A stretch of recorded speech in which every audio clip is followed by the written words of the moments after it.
runs in bunches the first two nights of this series. 24 total runs.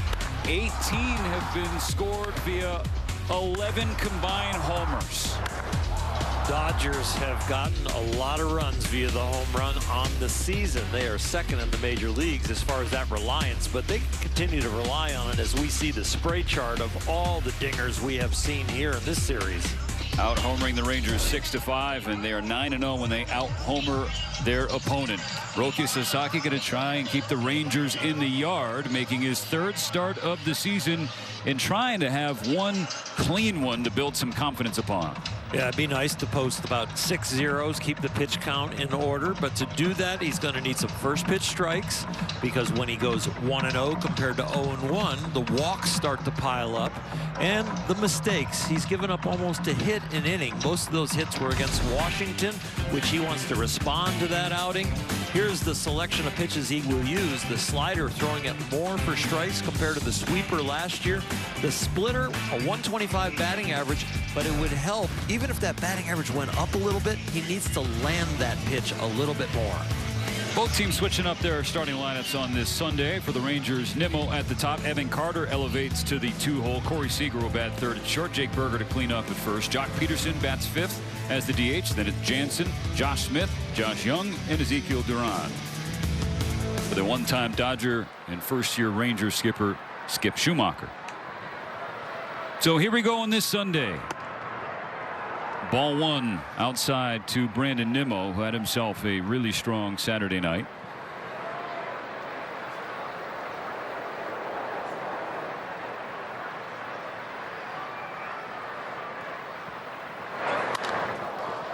And Nimmo continues the hit trend. A base hit into right to start the game. This one a little shorter than these flashbacks we're going to show. This one to left center, showing the oppo power, the first batter of the game, and then one he pulls on a breaking ball down and in. Just now another slash going away. Off the end of the bat. But still for Nimmo, his fifth hit in 9 ABs this series. Ball outside to Evan Carter. So, or you made mention of it, diving deeper in on the point about Roki Sasaki, ball one compared to strike one.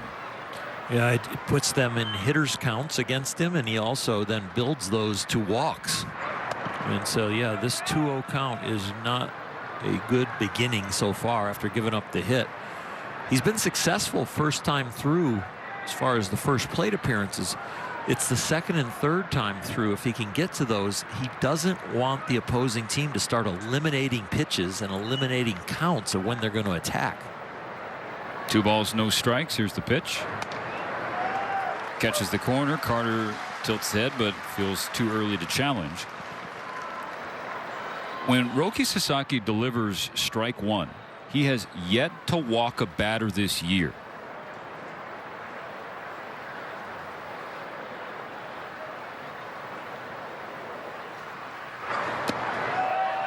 Three and one. Comparatively, when it's 1-0, first pitch to ball, 5 walks compared to just 3 Ks. And that's just in 9 innings.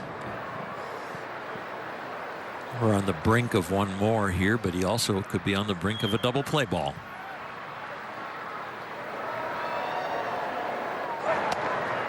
Down the chute, full count. Good height on that pitch to get a double play ball.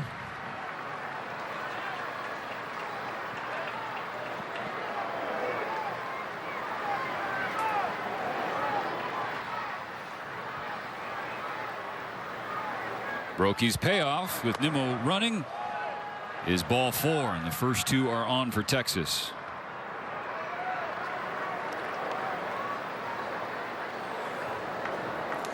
Shortstop, number 5. One of the things as a pitcher, when they say, you know, you got to get to him early, because the pitcher's trying to figure out his release point, how it feels from the bullpen compared to the game mound. And you also need to take inventory of your spray pattern. And right now, Roki is missing arm side high or arm side wide. 2 on, nobody out. Here's Corey Seager. And Dodger fans well aware, Corey Seager loves fastballs.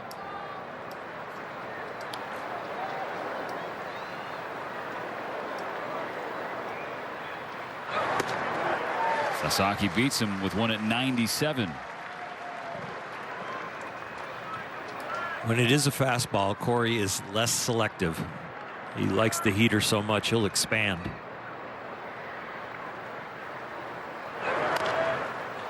Bounces a second strike toward his own dugout.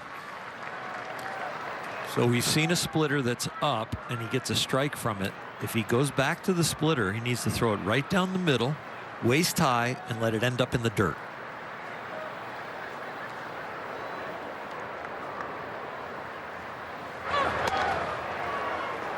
Close. The index finger took over on that one. That's why it went more left to right than straight down.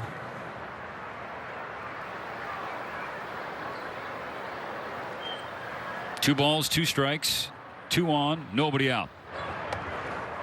Seager once again does not chase. This is where you got to make the adjustment. Even the splitter is wide right.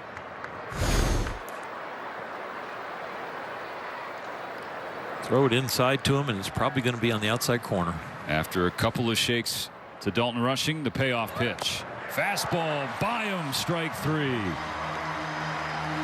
97 located slightly up in the strike zone because the split slowed him down. He beats Corey Seager to that one. 21, Jake Berger. First strikeout for Sasaki. 6 away from free Jumbo Jacks tomorrow in Los Angeles after you buy a large beverage. Now the first baseman, Jake Berger, was 0 for 8 in this series.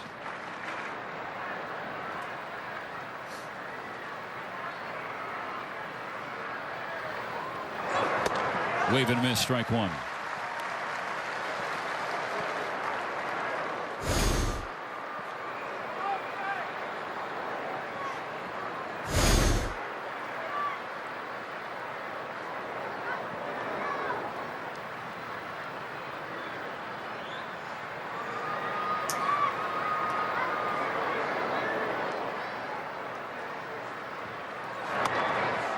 And there's another 0-2.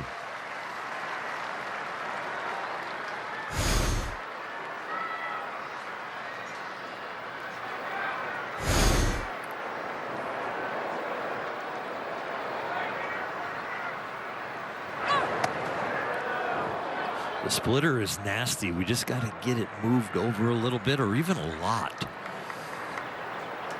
In some ways, he needs to think about throwing it at the left-hand batter's box, and then it would be awesome down the middle.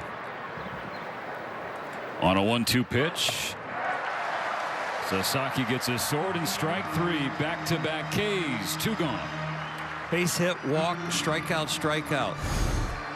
Batters 3 and batters 4. He looks like 2025. Batters 1 and batters 2.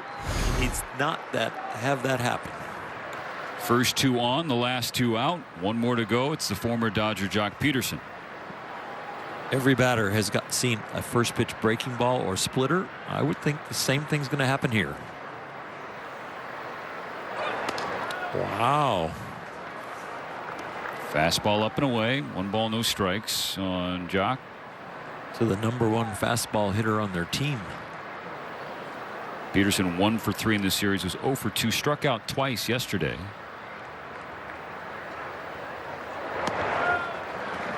Good slider in there to even the count.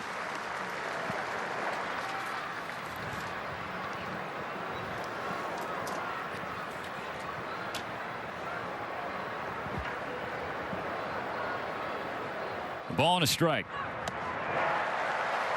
And Peterson swings through, strike 2. There's the best splitter. It has the action. It went straight down and it was on the plate.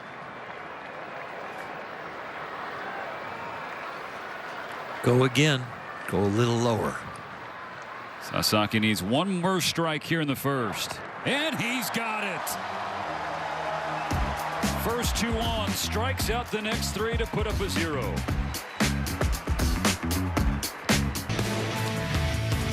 Here's the Dodgers starting lineup, brought to you by your SoCal Health helpful Honda dealers. Ohtani and Tucker the first two, and for the first time in his career, Andy Pages will bat third. Freddie Freeman cleaning up at first base. Max Muncy at the hot corner. Alex Freeland bats sixth at second. Dalton Rushing doing the catching. Alex Coleman left and Ha-Seong Kim at short. Here's Verizon Wireless Straight Talk stats. Looking at Jacob deGrom. Second best ERA since 1920, trailing a familiar name, Clayton Kershaw. His first pitch of the day. Ohtani is all over it. A towering shot in the air to right, and it is gone.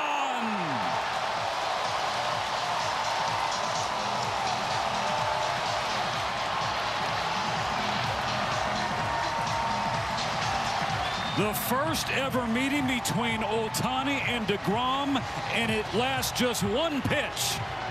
He ambushes it for a leadoff homer.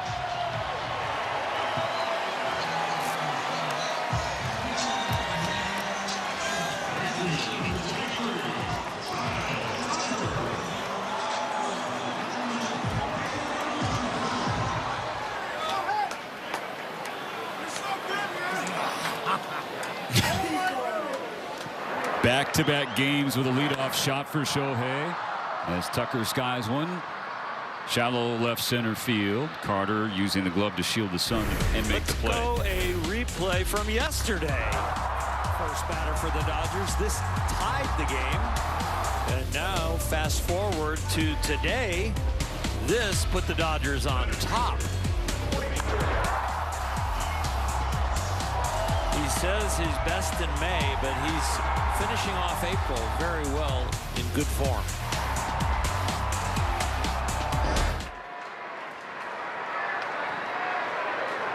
'26 career leadoff homer and number 20 as a Dodger.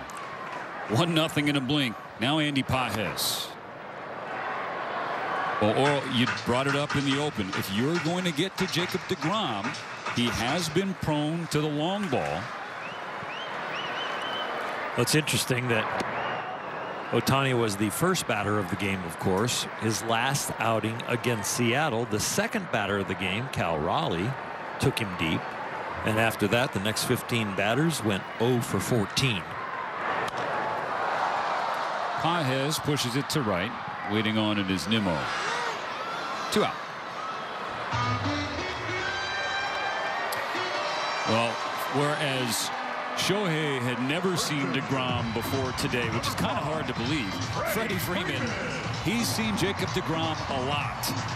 No hitter has faced the right-hander as often as Freddie Freeman. 77 plate appearances. He has the most hits against deGrom, but also the most K.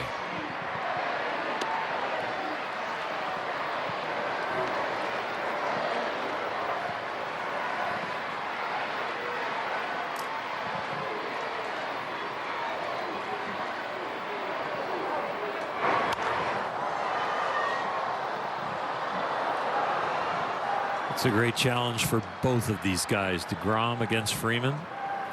This is something you pay to watch. On a 1-1, Freeman swings through, strike 2. Lifetime, Freddie 16 for 69. That's a .232 batting average. 5 of those hits have gone for extra bases, 3 home runs. Stays alive, cueing one foul. deGrom has punched his ticket 21 times. All their time shared together in the National League East.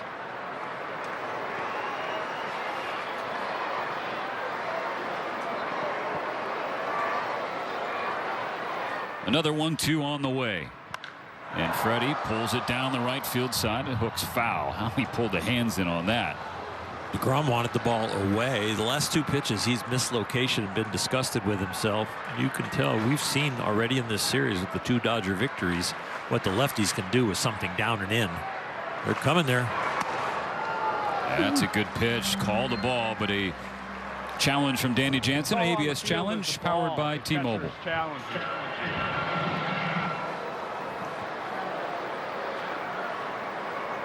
And that's strike 3. It ends the first inning, but it started with a bomb. Shohei Ohtani. Third time in his career he's hit leadoff homers in back-to-back games. A 1-0 lead for Roki Sasaki.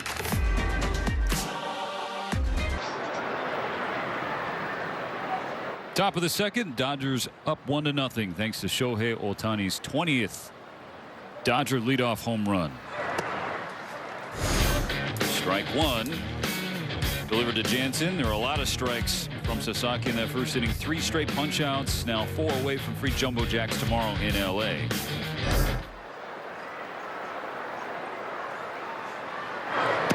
Of those 3 first-inning Ks, Oral, 2 of them came against fastballs. And that is noteworthy because he had just 1 strikeout on a fastball in his first 9 innings over those first 2 starts. But the majority of the pitches to those hitters were off speed, so it set up the fastball, which is known as pitching backwards. Forward is using your fastball to get ahead and then putting them away with your off-speed stuff. Backwards is using your off-speed stuff to slow them down and then putting them away with the fastball. The graphic just showed you the fastball velocity for Roki on average right now, tick above 97. It was 97.6 in his season debut, down a little bit against the Nationals last Sunday in D.C. at 96.6, but it's definitely back up again here at home. But it's a leadoff walk, and that is the first walk issued all year after throwing a first pitch strike. Second baseman, number 8, Josh Smith. He's making subtle adjustments in his mechanics, and so sometimes we see these patches of inconsistency. In the 7th spot, Josh Smith takes a fastball low and away. Smith is 1 for 6 in this series. He has struck out 3 times. Won the Silver Slugger in 2024 at the utility spot in the American League.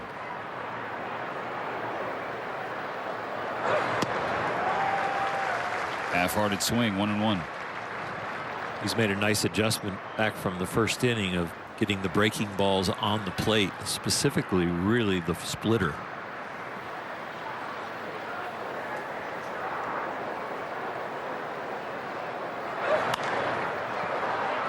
Jammed and popped him up. Going back from third is Muncy. Along the line, he reaches up and makes the catch. Nicely done by Muncy for the first out of the second.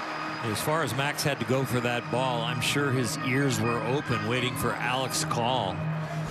The more steps you make as a shortstop or third baseman, you got to keep your ears open because the left fielder might be coming. See, Alex's call is busting it, but he sees that it's probably not going to get there, so he stays out of Muncy's way. 1 on, 1 out. Josh Young swings through a strike. First pitch slider. He's gone to the slider this year compared to the sweeper last year. It's firmer, smaller break, and easier for him to command.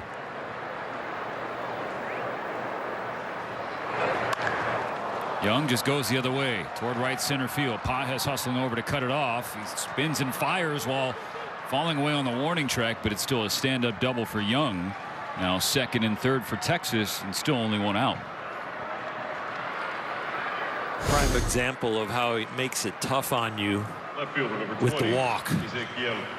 You give up a hit in the first batter in the first inning, then you walk and you strike out the side. So you need that kind of excellence to get out of these jams, and he's going to need it again with the walk, the pop-up, and now the double.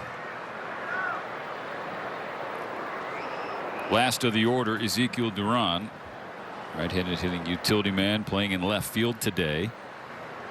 Brandon Nimmo swinging his sledgehammer in the on-deck circle. Not joking, an actual sledgehammer.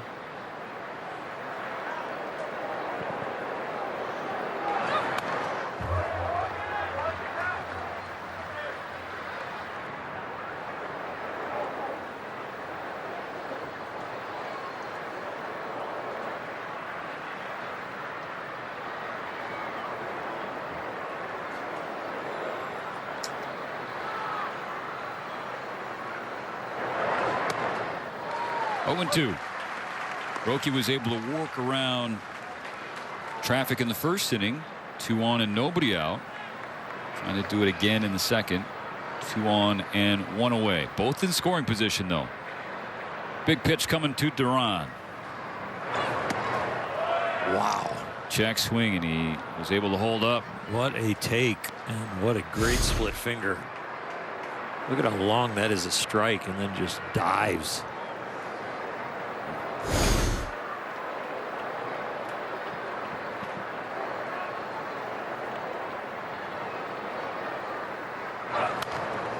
Tries to dial up the hard stuff. Duran got a piece of it to stay alive.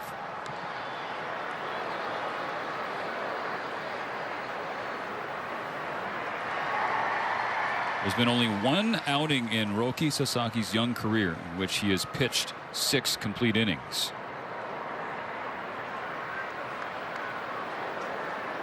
Another 1-2. Strike 3. Sits him down with a slider, 2 gone.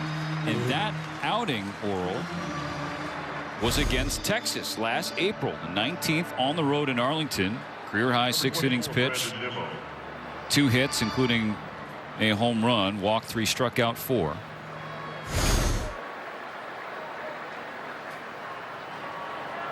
Dalton Rushing and Roki made a great adjustment right there to get that strikeout going, not with the split that comes into a right-handed hitter, but going with the slider, which goes away. Giving him a different look to get the K.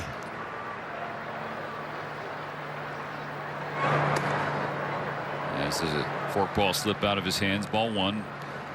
Asked to contend with the hottest Texas Ranger, Brandon Nimmo. 1 for 1 today, 5 for 9 in the series.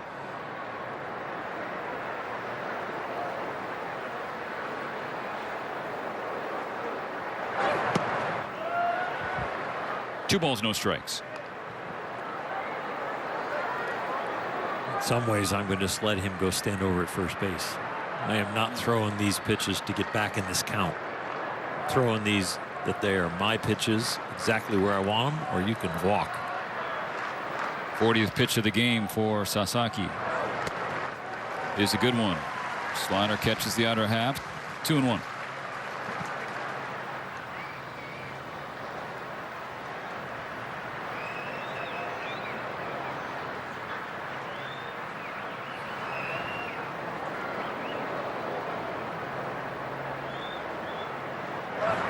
Swing and a miss, strike 2.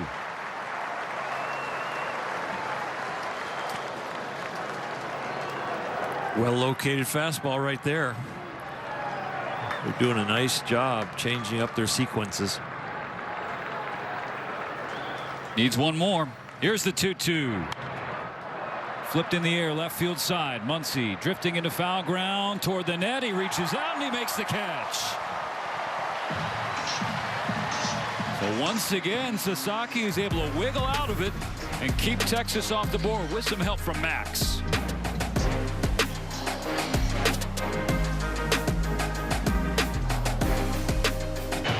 The pride of Midland, Texas, Max Muncy in his career against his hometown team. 28 games, hitting .325 with 8 home runs. He's driven in 19. 3 of those 8 home runs came on Friday night. Strike 1 from Jacob deGrom.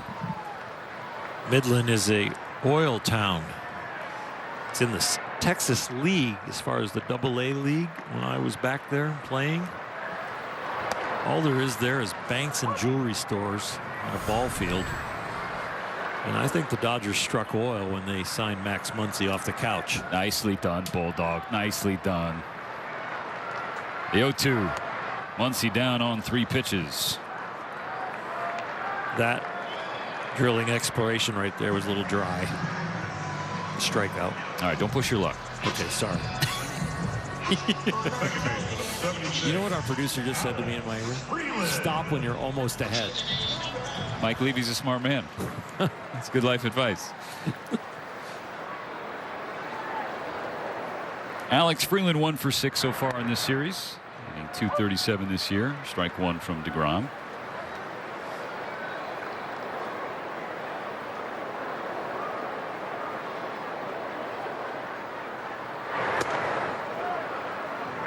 0-2 in a hurry.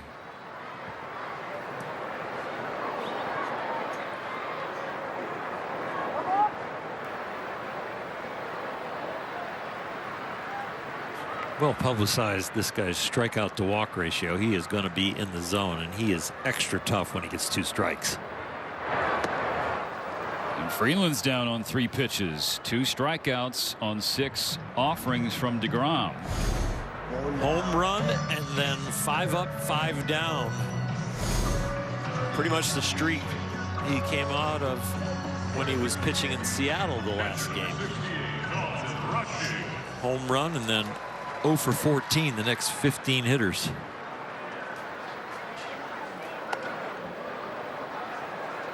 No immaculate inning. Ball 1 to Dalton Rushing, who had himself a week on Monday. 4 for 4, 2 home runs, scored 3 times.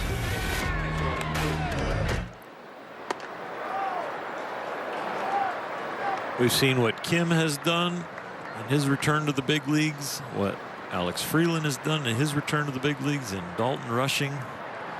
Some of these peripheral parts are really stepping up. 2-1. In fact, Rushing has gone deep in back-to-back games. Remember, he started the series finale against the Nationals as well.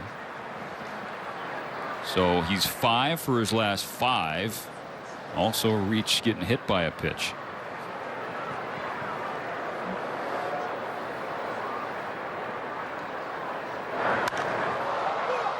High in the air to right field. Didn't get all of it, though. Dodgers go down in order in the second.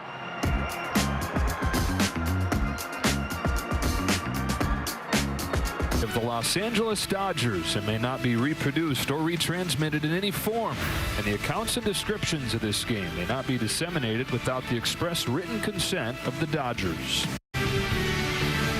Back-to-back world champion Dodgers baseball on SportsNet LA is brought to you by your local Kia dealers. Visit kia.com to discover movement that inspires. An inspiring start to 2026 for the 2-time reigning champions, 11-3, and trying to sweep Texas here to start the homestand. They lead 1-0 thanks to that man, Shohei Ohtani, with a leadoff home run in back-to-back games. Also because the guy on the mound has pitched around a few walks, and he did it by striking out 3 batters in the first inning. First time in his career he's ever done that. Carter flips the bat after letting this one fly deep to right field, and this one sails out of here to tie the game. Carter's 2nd home run of this series, and resets the series finale.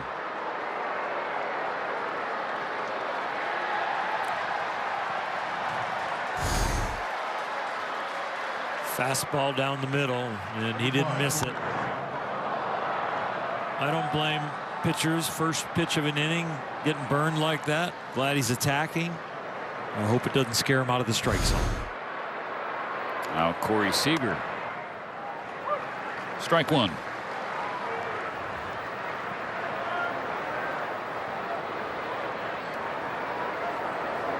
Seager was the first of 3 straight strikeouts for Sasaki in the first inning.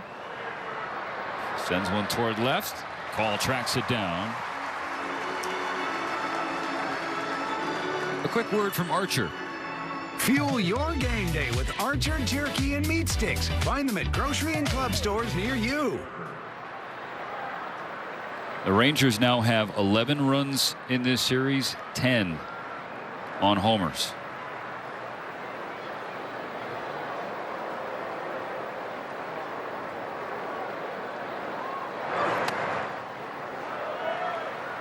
Ball 1 to Jake Berger.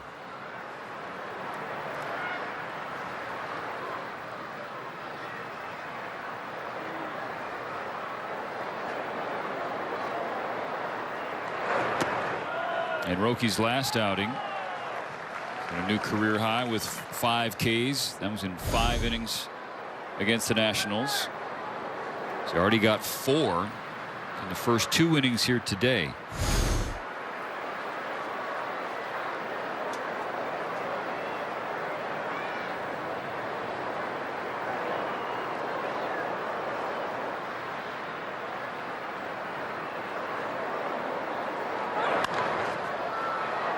Foot in the air, right field side. Freddie Freeman watches it as he runs out of room.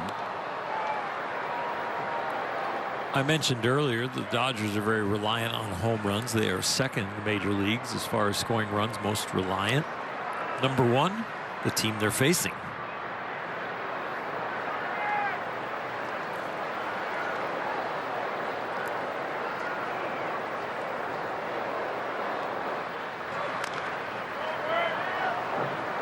Heads up in the Dodger dugout.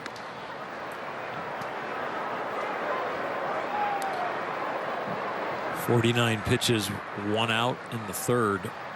That is a little bit too high.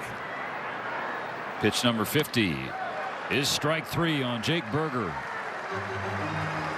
And Sasaki matches his career best. Splitter comes into a righty, slider goes away, and he gets him to chase. Josh Peterson.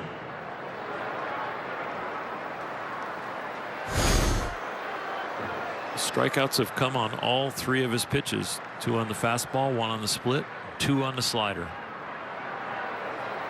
2 outs, nobody on. Now tied at 1, Jock Peterson takes a ball inside. Evan Carter led off this third inning with a home run. Shohei Ohtani led off the game with a home run.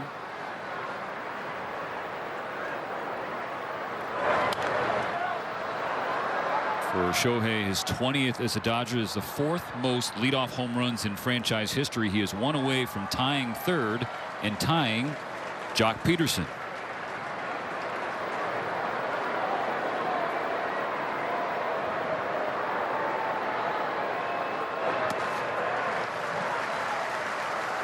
Now, the way that forkball dances, it is kind of unbelievable. Yeah, I think your terminology is more accurate than the computer calling it a splitter.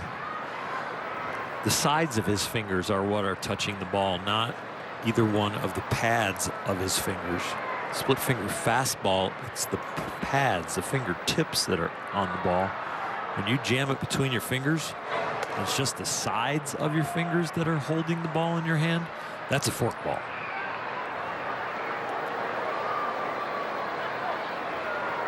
Wonder why it's not charted as such then, because the spin metrics are just so unique and so different from any other splitter.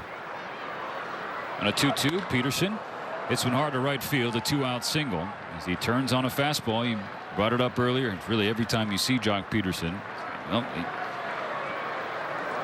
he likes to eat fastballs. Number 9, Danny Jansen. That was a subtle description on why he likes fastballs.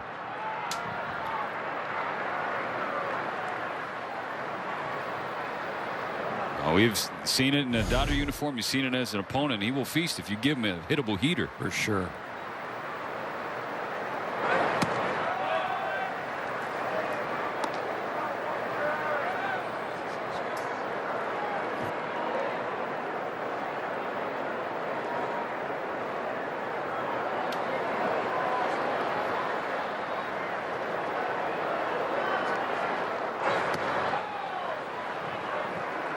Two 2-0 on Danny Jansen, who led off the second inning with a walk, but he was stranded on third.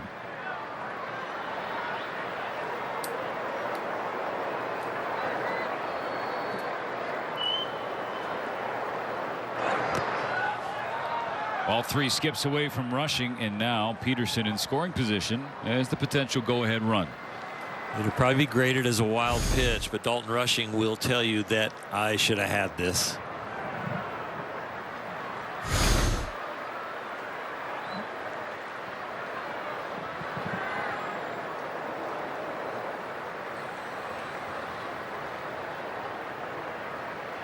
The 3-0 to Jansen. Downstairs in a 4-pitch walk. Back-to-back 2-out base runners. He's walked somebody every inning, and that's why the pitch count is at 59. And in some ways, fortunate enough that its score is just 1-1. And he's done a job once runners have gotten on. The run is a solo shot, of course. Yeah, the whip today not great. Again, that's walks and hits per inning pitch. He's at least one walk and at least one hit in each of these innings today.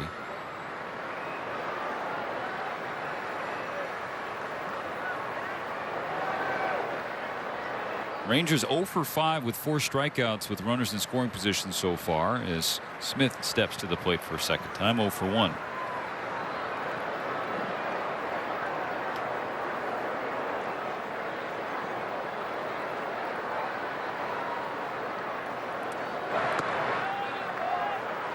Fastball low.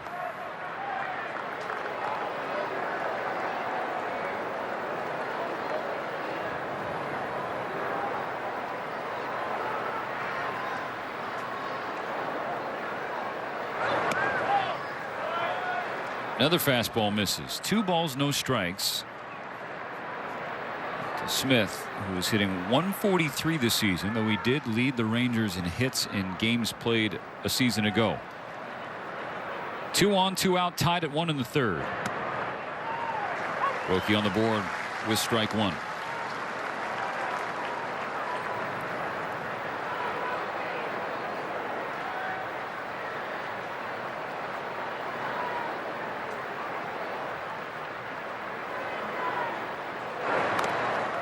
Now 2-2. Uses the slider to get back into the count. That's the adjustment from last year, changing the sweeper into a slider.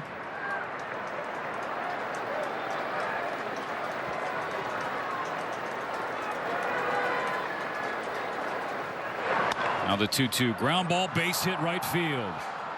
Peterson going to be waved around. The throw in from Tucker is late, and Texas hops ahead.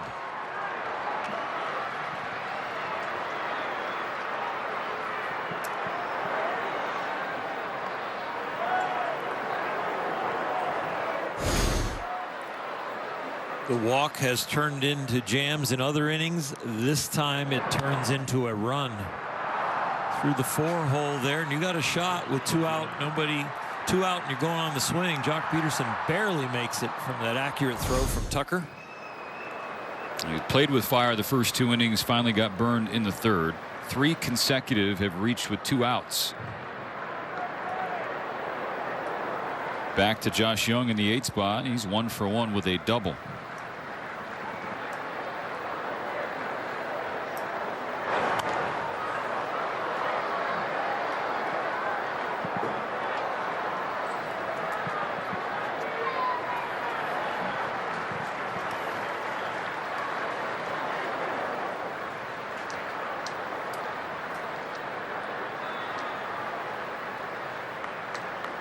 Sasaki's 0-1. Young does not bite.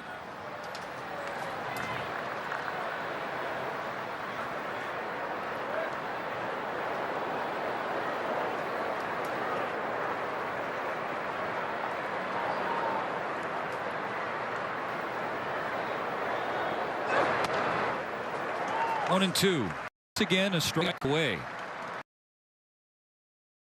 On 2 strikes on Jock Peterson, and then 3 straight have reached. Trying to get it in the dugout now. This will be the 26th pitch of the 3rd inning coming up.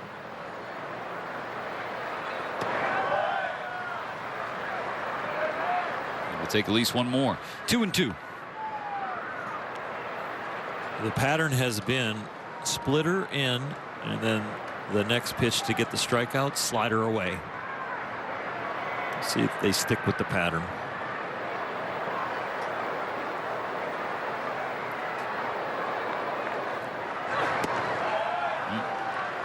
Full count.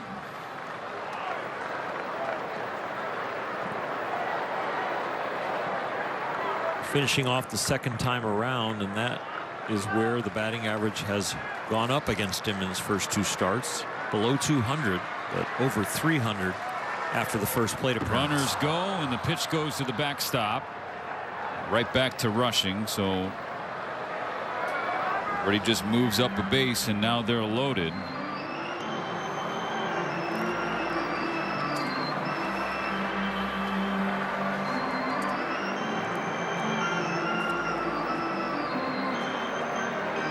Well, Mark Pryor and Will Ireton have a chat with Sasaki. We'll listen to this word from Morongo. Eddie Griffin, live and unleashed April 17th. Morongo. So make it 4 in a row, reaching with 2 outs for the Rangers. The Dodgers now trail 2-1. Well, coming into the game, first plate appearances, hitters were hitting 188 against him. First plate appearances today, they were 2 for 7 with 2 walks. After the first plate appearance, so far this year, the hitters were hitting 316. And so far in the second plate appearance, they are 3 for 1, 2,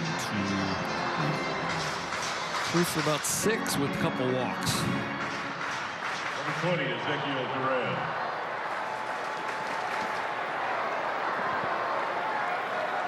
It's the 9th walk of the season for Sasaki in just 11 2/3. First pitch strike to Duran, the number 9 hitter. He punched out in his first trip to the plate.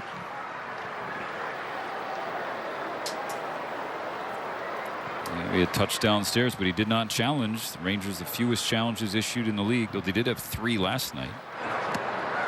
0-2 after that whiff. Good visit from Mark Pryor so far.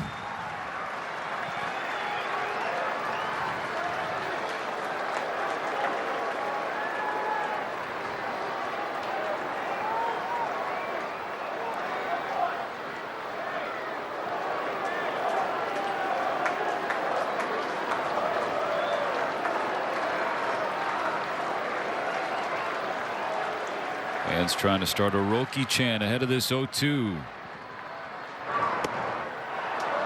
And Dalton Rushing taps the helmet. An ABS challenge for the Dodgers. The call is the ball. The catcher is challenging. It's a little high, I think. Call is confirmed. Accurately called, so the Dodgers lose one of their challenges.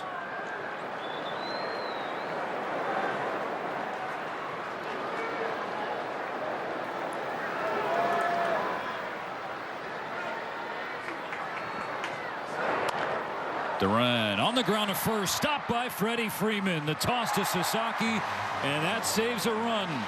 But the Rangers already got 2, and so now the Dodgers trail, heading to the bottom of the 3rd.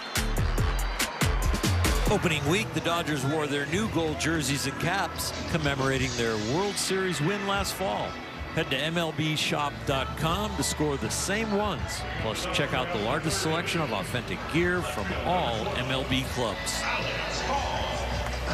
2-1 Texas, bottom of the 3rd inning, bottom of the order for the Dodgers. Alex Call, Ha-Seong Kim, and then back to the top in Shohei Ohtani.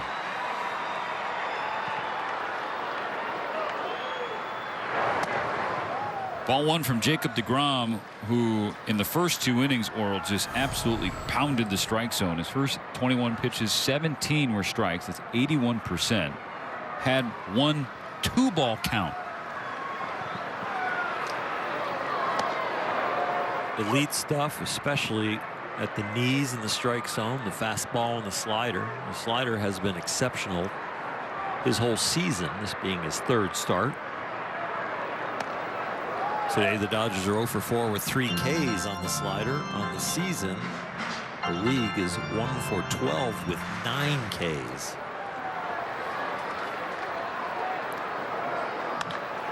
Alex Call with a bullet up the middle, a leadoff base hit.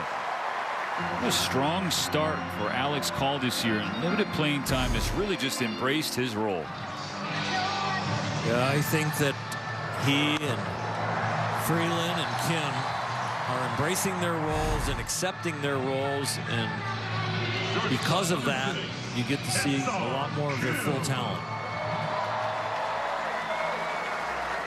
Something you've been bringing up all series is the prolific bottom of the order for the Dodgers, trying to set the table for that man on deck.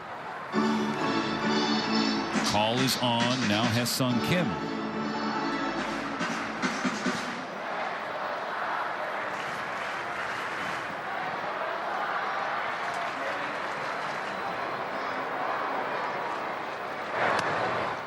Ball and a strike.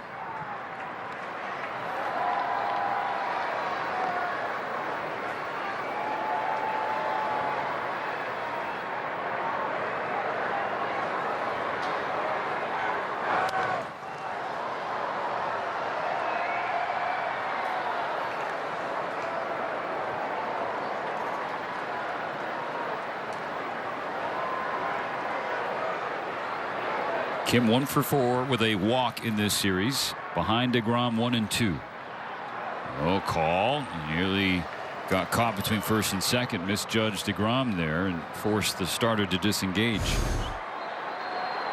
We saw Andy Pages, after getting a good jump like that yesterday, give up on it, but went to second and was thrown out. Held up on a check swing. Squares the count. Call hit a fastball. He just tried to get Kim out with the slider down and in.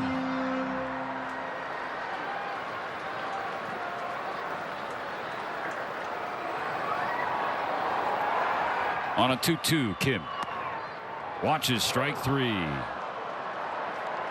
And Kim is going to challenge. Dodgers have just one left. The batter is challenging. Borderline low. That is. The call is confirmed. LA is out of challenges. It's just situationally not a good challenge from Ha-Seong Kim. The Dodgers are out of ABS challenges the rest of the way. The Performance Spotlight is sponsored by your Southern California Nissan dealers. Ohtani going to try and recreate these two swings, back-to-back games with the leadoff homer. Opts to take DeGrom's first pitch this time. Ball 1. Back in the first inning, it was a first pitch fastball, middle in.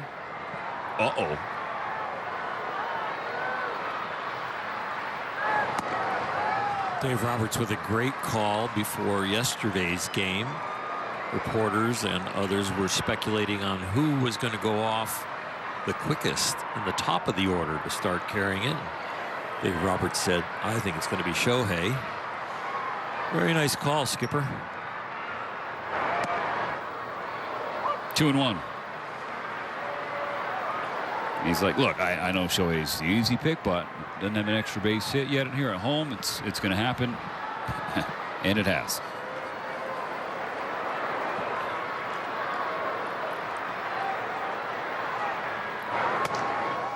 Three and 1.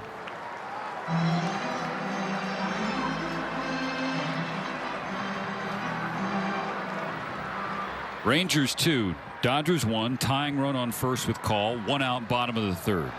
And Ohtani in a great spot ahead, 3-1. Backdoor slider right there. That was an excellent pitch. Throw back to the mound, skips away from DeGrom, but Alex Call not going anywhere. Jansen was set up on the count corner. The slider was the call on the pitch com, and he hit the target perfectly.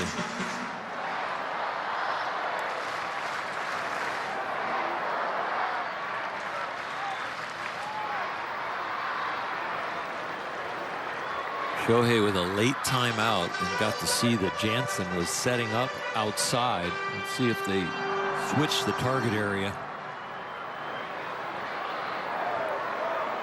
Didn't look like it. The payoff. It's a little tardy on that fastball. 98 from DeGrom. Do it again. And just the second meeting ever between two all-time talents.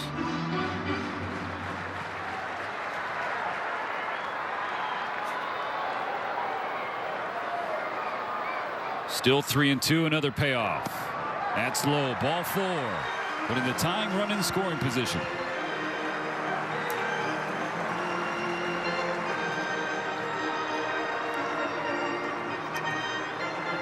If you're getting one guy on between your 8 and 9 hitter, and Ohtani comes up and gets the walk, this really sets the table.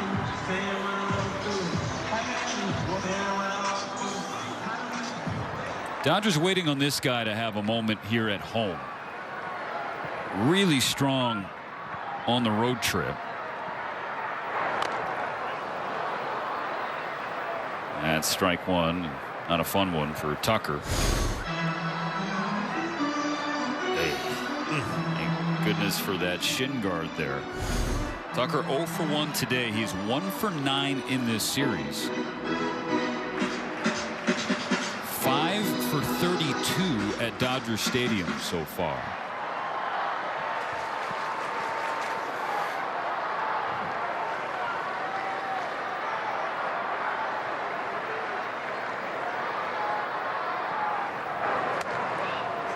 Lays off a changeup. 1-1. DeGrom showing some respect right there. About 85% of his pitches are fastball or slider. Going to the well a little bit there with the changeup.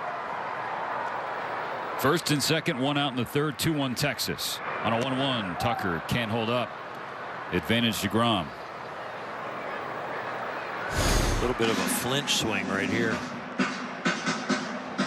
Change up away, fastball in, gets on him.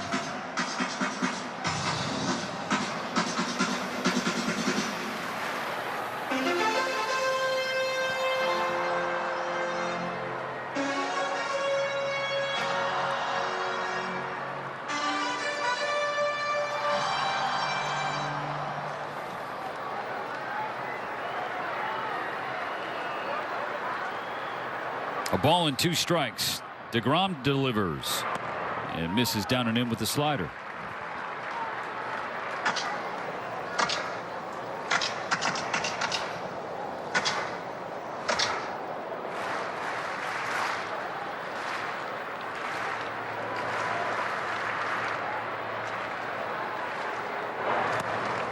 And Tucker chases a change. He's down swinging. 2 gone. An excellent change. Looks like a low fastball and then had very good action on it.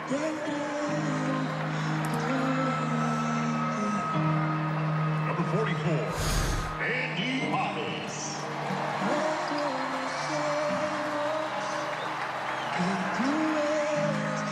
Andy Pajes flew out his first time up, drops his average to .434.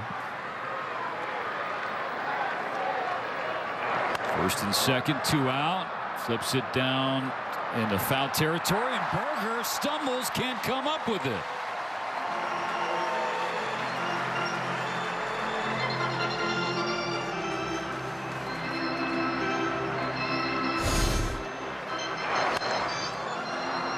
And he catches a break. He's been making his own breaks throughout the year. But this one's going to give him another chance.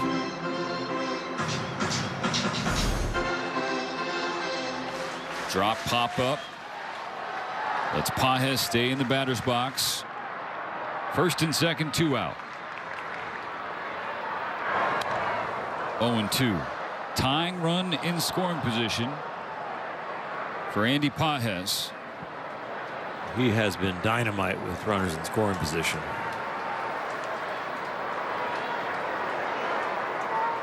8 for 13 to begin the year. 13 of his 17 RBIs in these spots. The wrong guy to give a second chance to.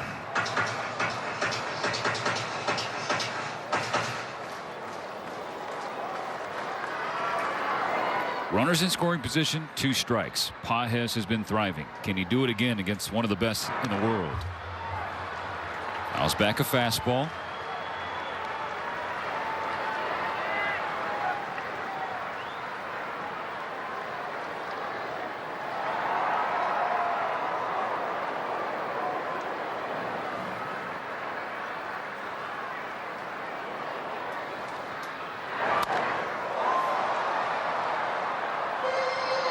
We've seen this already time and time again with 2 strikes, how Andy Pajes can cover the outside corner now.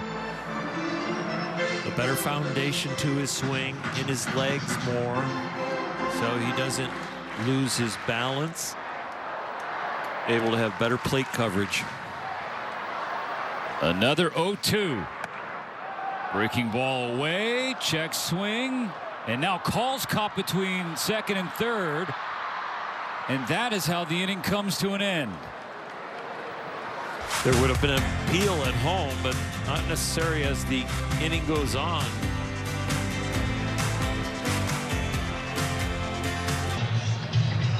This is pre-pitch before the base running, and it looks like the Dodgers are either double stealing, even with 2 strikes and 2 outs with Andy Pajes, or Alex Call's taking an aggressive lead Yeah, and he just gives up on the double steal. And you see where Ohtani is. Ohtani was reading Call's break and was almost to second base, but Call all of a sudden just stopped and gave up on it. The other reason you could see a guy on second base with 2 strikes and 2 outs take an aggressive secondary is when they anticipate and see that the pitch is going to be a strike. But that wasn't the case because Ohtani and Call left before the ball was even out of the pitcher's hand. When you're on second and 2 out and 2 strikes, if you see that it's a fastball right down the middle, you know your hitter's either out or the ball's going to be put in play.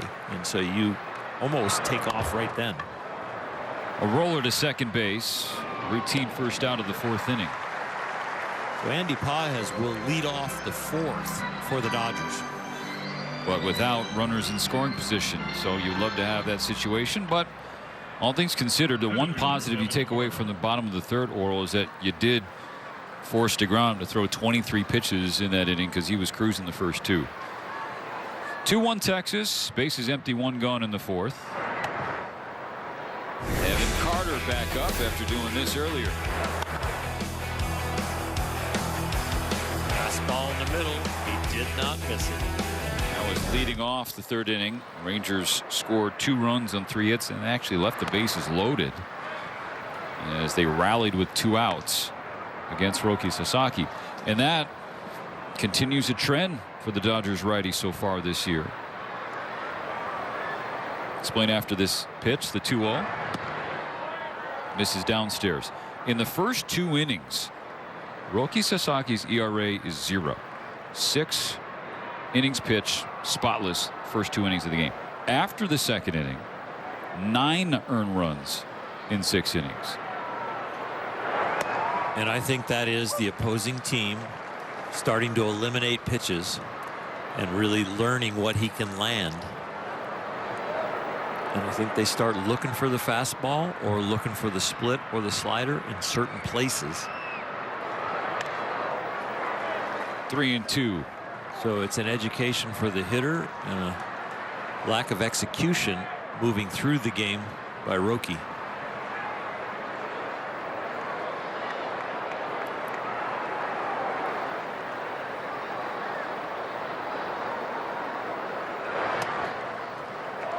Ball 4 outside, and Carter has reached all 3 times today, including a pair of walks. Roki continues to build innings for Texas. Another inning with at least 1 walk.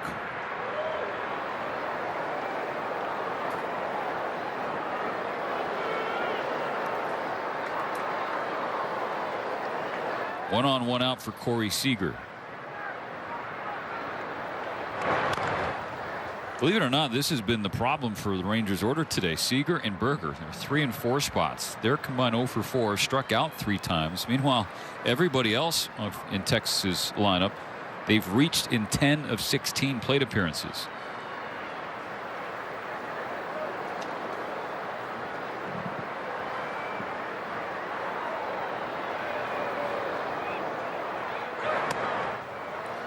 Roki with 5 walks, none have scored, but the walk in the last inning brought Josh Smith to the plate with 2 outs, and he's the one that got the base hit and drove in the run. So they might not score, but they do allow hitters to come up to the plate with the table set. Remember last year that Shohei had to rehab at the big league level? It would have been too big of a stir to send him to the minors, and also you wanted him to DH in those games as he was rehabbing. So he pitched at the big league level for his rehab. Roki in some ways is developing at the big league level as a starter. We saw him successful last year as a reliever, but as far as building an arsenal that he can use and go deep into games and be effective, he is developing here at the big league level. Is 2-2. Seager lays off a forkball away from him. Full count. And it's mainly the pitch count. You know, you can be a reliever and be a 1-inning reliever, and you can throw 25 pitches and close to 0 and be effective. But it's going to be really hard Carter running, Seager swinging, do fly that as a ball. starter. The left field, that's first out. Carter retreats. With Sasaki about to throw his 90th pitch with 2 outs in the 4th. Activity for the Dodgers in the bullpen with Jack Dreyer.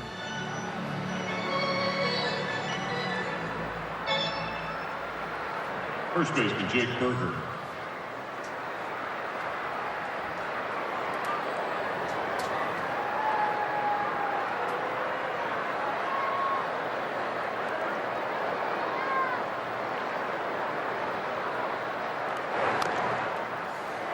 Strike one fouled away by Berger. Punched out twice. The crack of the glove coming from the left field bullpen can be a motivating factor for a starting pitcher. You know without looking that somebody's up in the pen.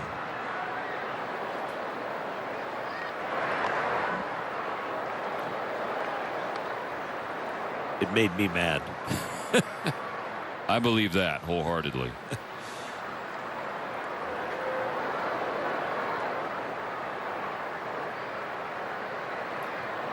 Carter leaning off second or first and misjudged it, but no throw from either Sasaki or Rushing.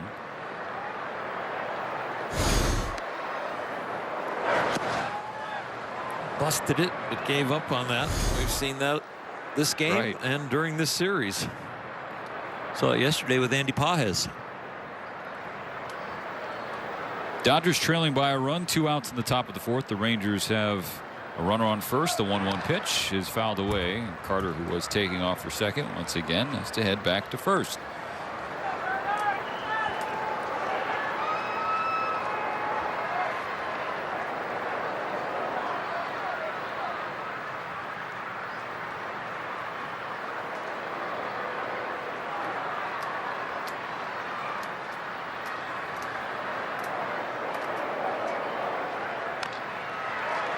Forkball spoiled. Still 1-2.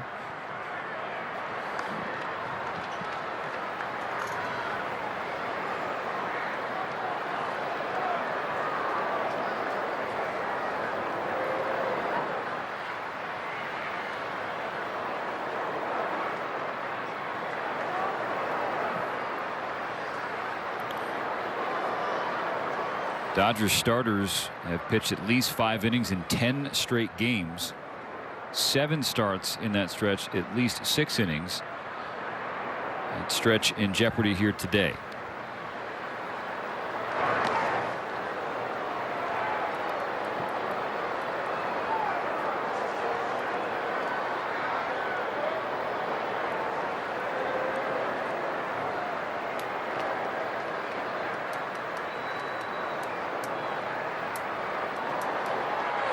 Runner goes, and Berger is down for a 3rd time.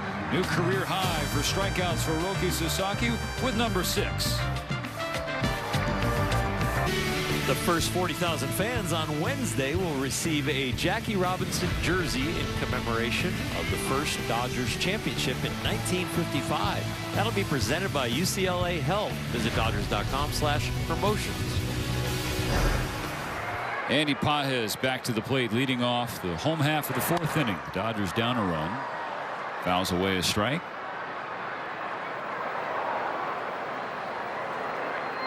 It's in the batter's box in the 3rd. 1st and 2nd, 2 out. In fact, the Dodgers were efforting a double steal. Alex Call wasn't fully committed, then got caught stealing to end the inning. So Pages has new life against Jacob deGrom. But back in an 0-2 hole, just like he was in the 3rd. Jack Dreyer sits down. Edgardo Enriquez stands up in the Dodger pen.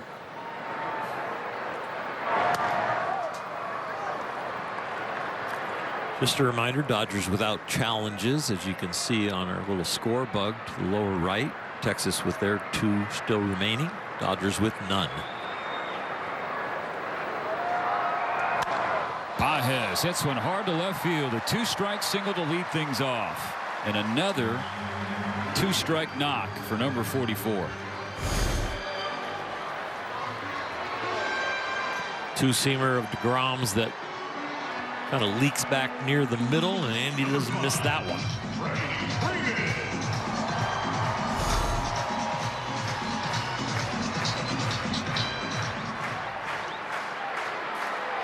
Tying run aboard for the Dodgers in the 4th. Now Freddie Freeman. Fouls away a fastball. Strike 1.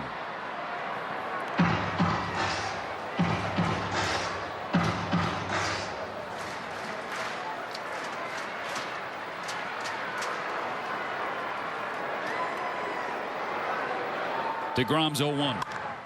Freeman on the button to center field, but right at Carter, has to back up to make the play.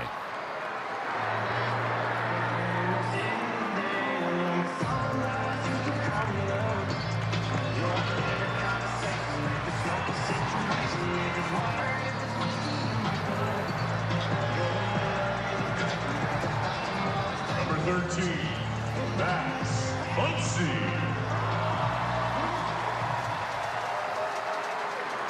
Second trip to the plate for Muncy, 0 for 1 with a strikeout.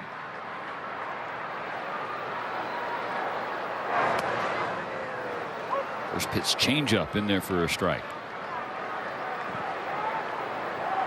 DeGrom has thrown that predominantly to left-handers.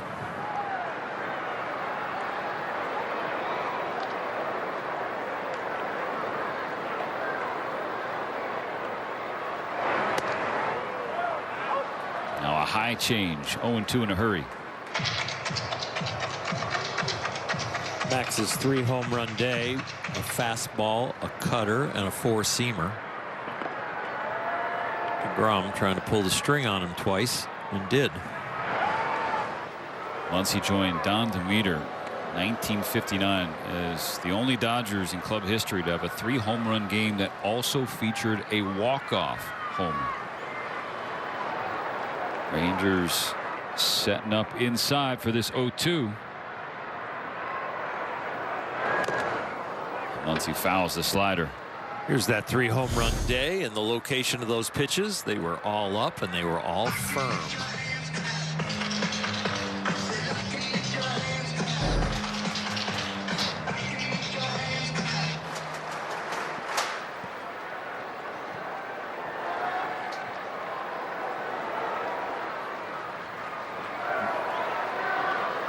Another 0-2 from DeGrom. Muncy foul down the first base side. 0-2 count is showing him that he wants to try and get him out with the off-speed stuff. If he does throw him a fastball, I think it will be, if it's elevated, it'll be really high. And if it's down, it'll be off the outer edge. Swing and a miss, strike 3. Goes to the changeup. Strikeout number 6. 2 gone in the 4th. Pitch to the long-term scouting report on Max and the short-term scouting report on Max. This start for DeGrom is strikingly similar to the last time the Dodgers saw him. 2 outs, runner on first. A swinging strike for Alex Freeland. Last April, the 18th, Shohei Ohtani was on the paternity list, so he wasn't in the lineup. Tommy Edman was in the leadoff spot. He hit a leadoff home run. And that was basically it in 7 innings against DeGrom. Just 1 run, 3 hits, including that Edman blast. 1 walk, 7 Ks. But the funny thing is, well, unless you're Jacob DeGrom, he lost that game because Yoshinobu Yamamoto was just a little bit better in that pitcher's duel. A 7 shutout for Yama.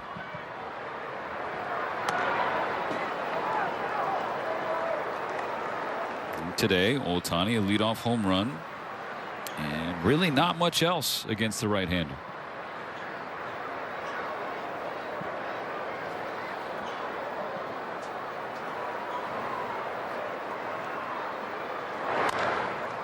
Chopper to first, fielded cleanly by Berger, and the Dodgers strand 1.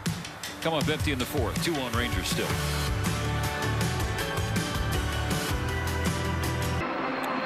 Four innings for Roki Sasaki, 94 pitches, only 53 strikes. He faced 22 batters, 11 of them either struck out or walked. Now the Dodgers call to the bullpen. It's brought to you by Jacoby and Myers. First one out of the gates, Edgardo Enriquez to face 5, 6, and 7 of the Rangers here in the top of the 5th.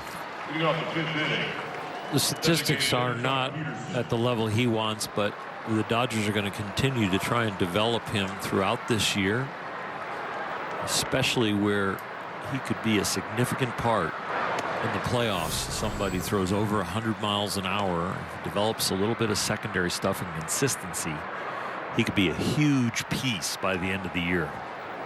You brought up the word development earlier. Development is hard enough in the minors. To do it at this level, goodness gracious. And it tests even the biggest talents, as Peterson skies one foul behind home plate.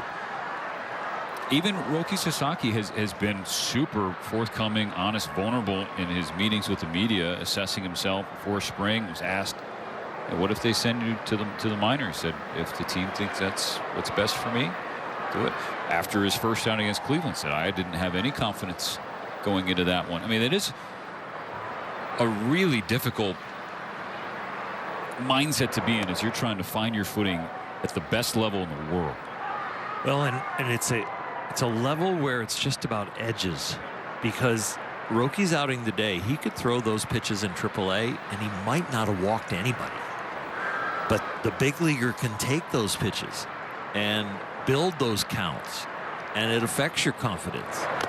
It affects your vision of what is the precise right pitch, and your spray pattern has to be tighter because the big league hitter takes you to that level.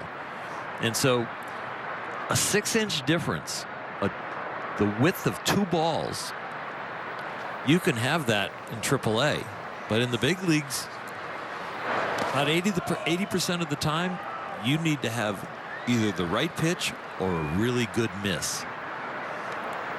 2 out of 10 can be kind of scuds and they can go wherever they go, but 8 out of 10 either have to be the pitch or a really good miss. And that's the edges you're working on. You can be at about 60% level in AAA. Enriquez walks Jock Peterson starting the 5th inning. 6th walk issued by the Dodgers. So you start with the raw material, which is the stuff, right? The arm speed, the body, the ability to spin the ball, the ability to change speeds. And after you have that raw material, you've got to refine it. You've got to take the piece of coal and stress it to a diamond.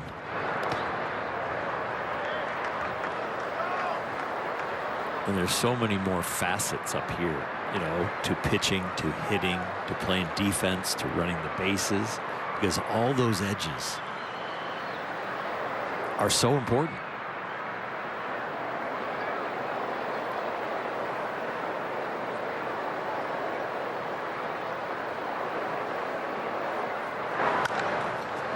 Bouncer to third, Muncy to Freeland, Freeland to Freeman, a double play.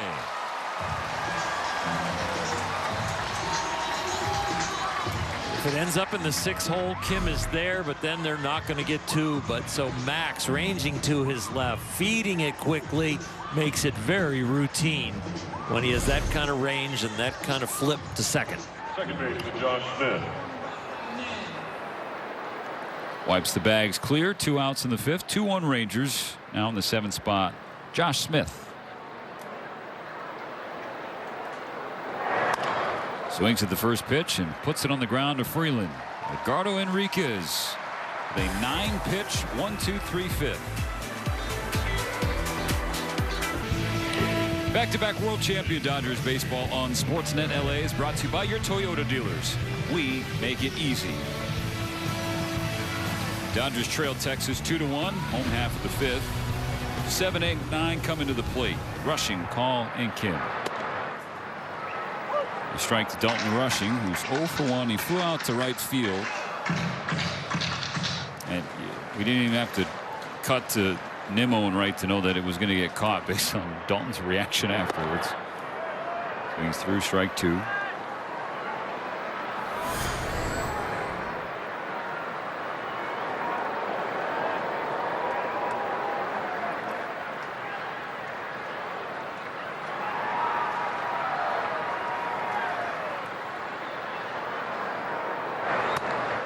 Down on 3 pitches. Fastball at 99 from Jacob deGrom.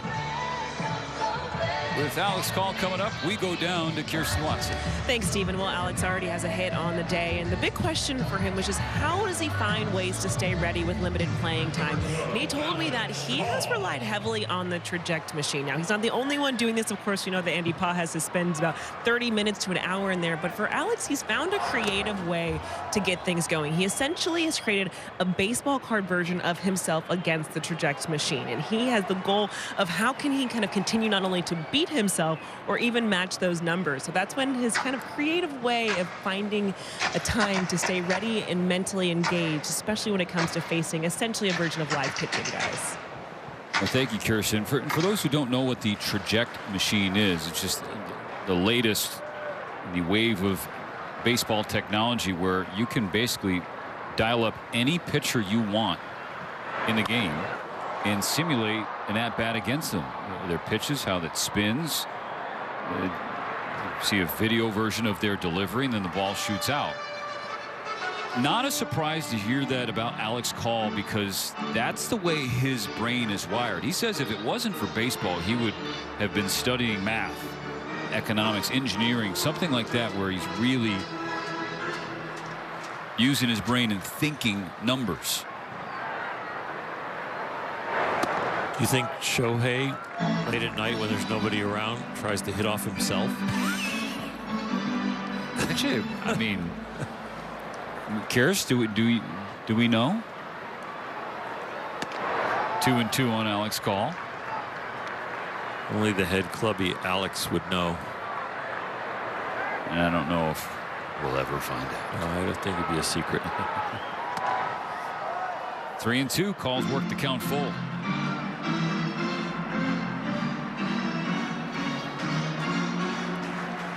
If Call walks here, he's going to let Jacob deGrom know. Told you. The walk bat flip. Alex, his calling card. Yeah, this is right up there with Muncie's walk-off home run. So, and by the way, this is intentional from Alex Call. A couple years ago, his former assistant hitting coach in D.C., Chris Johnson, said, hey, got to let him know. So we saw one in D.C. when the Dodgers were just there on the last road trip, as Ha-Seong Kim takes a strike, and Call walked, tossed the bat, got back to his locker after the game, got a text message from Blake Snell, and Snell told him, hey, I'm going to need you to pimp that walk just a little bit more next time. So it's become a thing amongst Call and his teammates.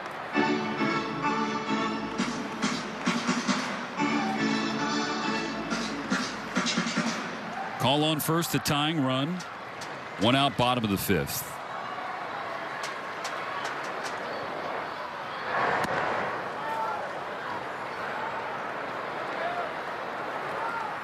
Alex a base hit in his last at bat and sets the table again with a walk here. Now reached 9 of his 14 plate appearances this year. It's an on-base percentage of .643. And right back to deGrom, off his glove, out of it. He picks it up and throws to first for the 2nd out. Call gets into scoring position.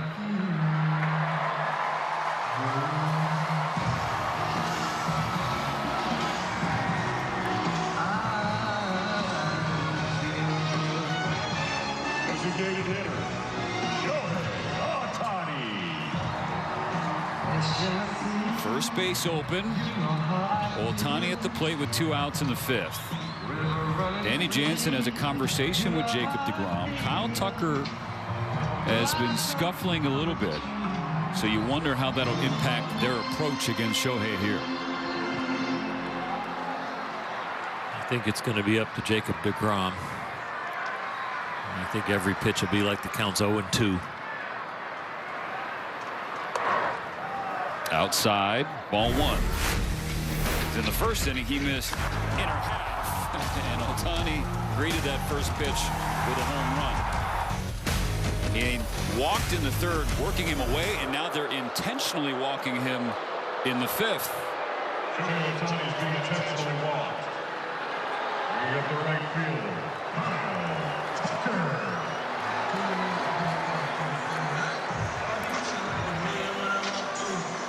Makes it a bigger moment for Kyle Tucker when they make it perfect. Ohtani looking for that moment here at home. Tucker, by his own admission, not the most expressive, but you can bet the fire is burning right here, and they need him to get hot. 2 on, 2 out, 2-1 Texas. First pitch strike from DeGrom. Tucker is 0 for 2, and he struck out his last trip up there in the third. Mostly changeups and backdoor sliders to lefties. Ooh, here they came heater in, and it really ended up just up.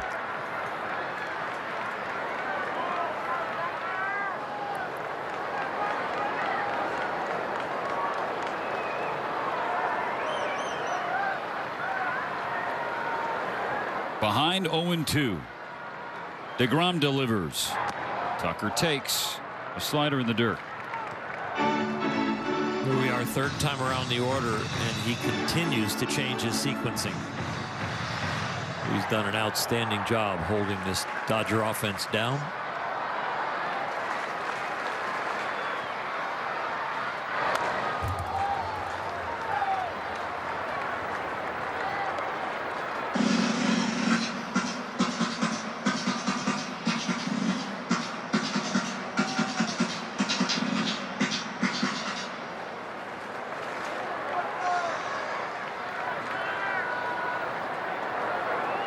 Tying run on second.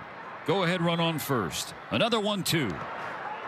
Spiked and bounces away from Jansen. Call now 90 feet away.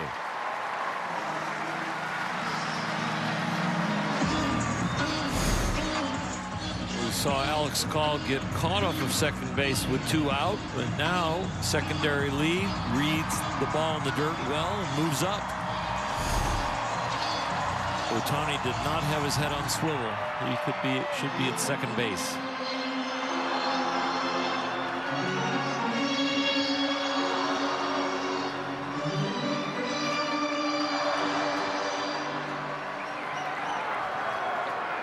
Dodgers on the corners with 2 gone and 2 balls and 2 strikes. Tucker swings, pops it up. Drifting back, it'll get out of play.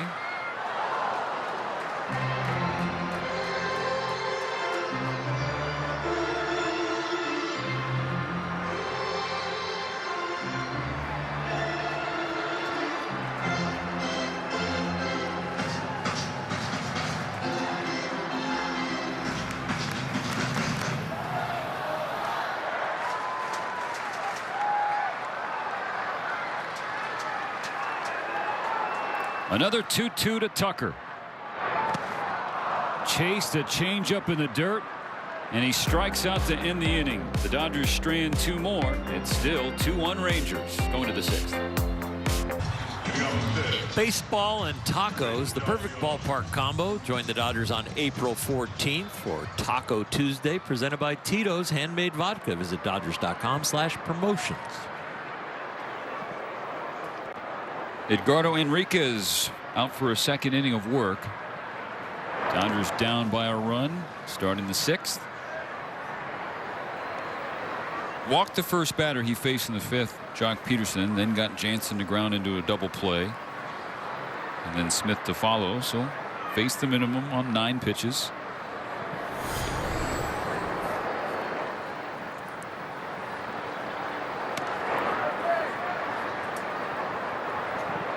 .99-mile-an-hour 2-seam sinker gets the webbing of Dalton Rushing's glove, and a lot of times that will rip that leather.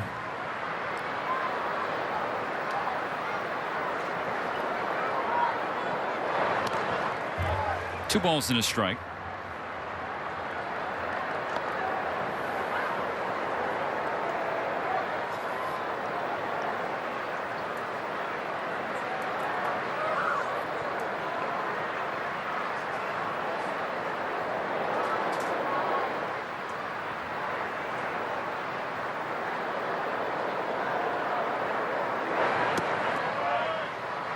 Slider low and away. 3 balls and a strike. Young with a double in the second and a walk in the third. And the Rangers took the lead.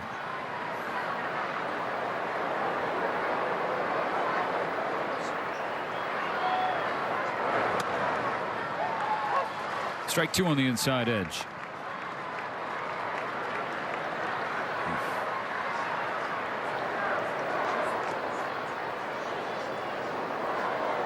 Jack Dreyer starting to throw for a second time today in the Dodger bullpen.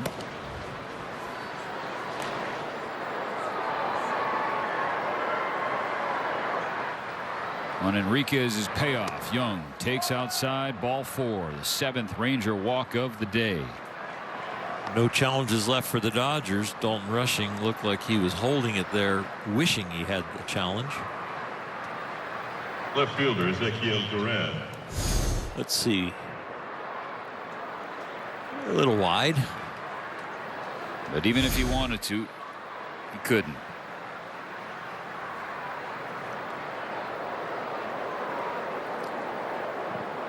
Duran bunts it foul on the third base side for a strike. It's the first time today we have seen the Rangers try and bunt somebody over, but they have had 5 out of 6 innings where the leadoff guy has gotten on.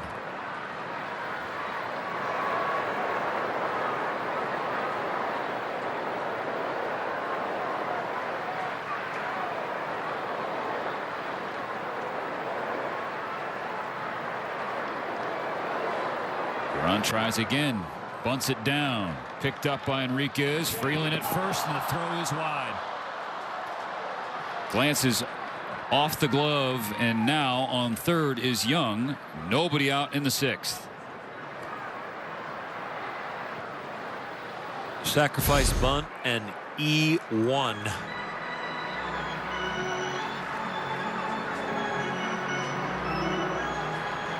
That'll be all for Edgardo Enriquez. We've seen him have some issues throwing, trying to field his position before. So it'll be up to Jack Dreyer to try and clean up this mess in the sixth. World champion Dodgers baseball on SportsNet LA is brought to you by Jack in the Box. Jack's new Smash Jack Sliders Munchie Meal with a chance to win the $75,000 prize for Jack's 75th anniversary. Jack Dreyer pitching in back-to-back games, and last night he was strong. A bounce-back outing for him after a tough one in Toronto. Yeah, he got roughed up a little bit in Toronto, an inning where he gave up 3 hits, 2 earnings, but yeah, struck out the side last night. And here it's 2 runners, first and third for Texas. No outs in the top of the order at the plate, starting with Brandon Nimmo. First pitch, bouncing ball to first base. And Freeman underhand toss to Dreyer. Foot race to the bag. And by half a step, Nimmo is out. And fortunate for all parties that everyone's healthy. Jack Dreyer, a lefty, falls a little bit off the mound towards third base. He's got to use a crossover step to get started. And at the end, he knows without a leap towards the bag and sacrificing his body and not being able to stop the momentum, that's the only way to record the out and also end up in a collision. Young scores, Duran to second, now 3-1 Rangers, so the walk and the error burn the Dodgers and the deficit grows. Strike one to Carter. You know, the first 11 games the Dodger defense was darn near perfect, just 1 error, but they have now made 4 in the last 4 games.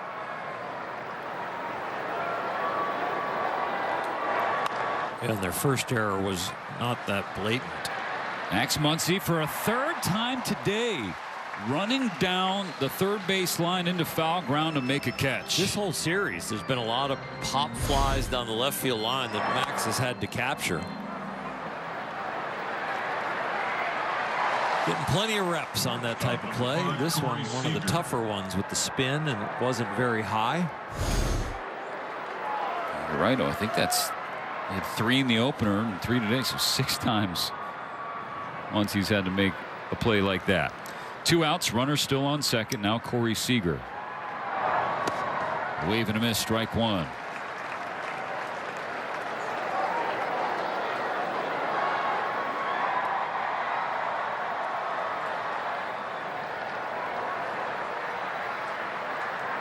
focusing on his breathing ahead of this 0-1 pitch. Seager sprays it in the air toward left field. Call has a read and makes the catch. So Duran stranded, but the Rangers scratch another one across. Now 3-1 in the middle of the 6th. Back-to-back world champion Dodgers baseball on SportsNet LA is brought to you by Shakey's Pizza Parlor, serving up handcrafted pizza, crispy fried chicken, and famous Mojo potatoes since 1954. Andy Pages bounces the first pitch of the 6th foul. Strike one against Jacob deGrom. Jalen Beeks has been up in the Ranger bullpen for a little bit. That last pitch from deGrom was his 83rd of his outing. And he has been spotless since giving up the leadoff home run to Shohei Ohtani. He's pitching to his resume. Yeah. Pages flies one shallow center. Carter went back initially, now racing in, and he makes a sliding grab.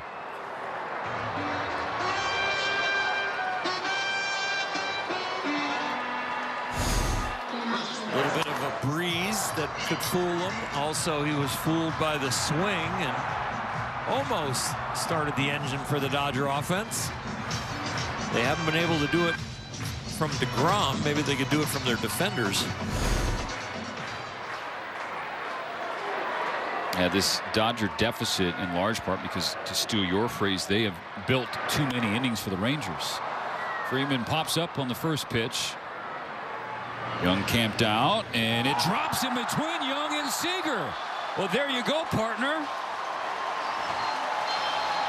Wow. There's a little breeze here at Dodger Stadium, blowing left to right.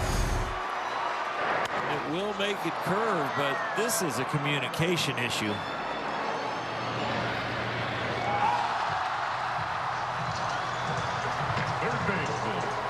A little bit of assumption on that play for the Rangers.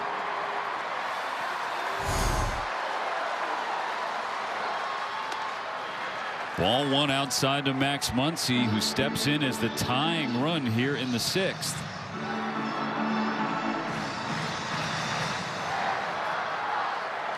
Rangers have had some tough luck with drop pop-ups this season already. Lost a game in Philadelphia earlier this year. Call on the field is ball. Danny Jansen challenging. He had a successful one in the 1st inning. What about this one in the 6th? No. It is the ball. Texas has one challenge remaining. One challenge left for Texas and none for the Dodgers. And it's been a while since the Dodgers burned their 2. Part of the new score bug for us here at SportsNet LA, the bottom right showing that one left for Texas. The 2-0. Ball 3 for Muncy.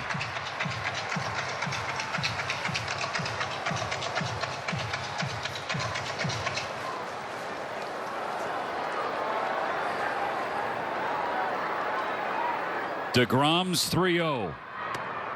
Muncy takes a fastball and a strike. Dodgers have been very good at getting to opposing teams' bullpens.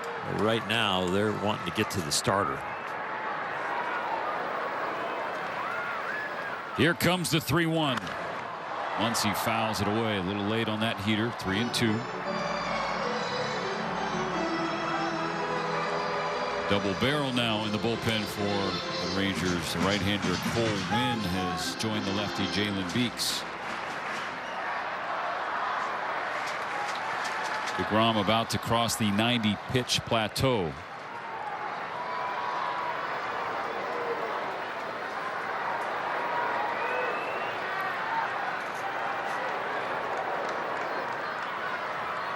Full count for Muncy.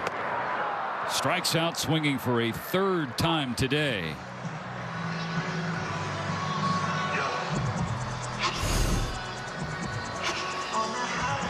Slider. It's one that Max will watch the replay of and go, yeah, I should have got that one. So it'll be up to Alex Freeland to continue the 6th. 2 outs, Freeman on first. 3-1 Rangers.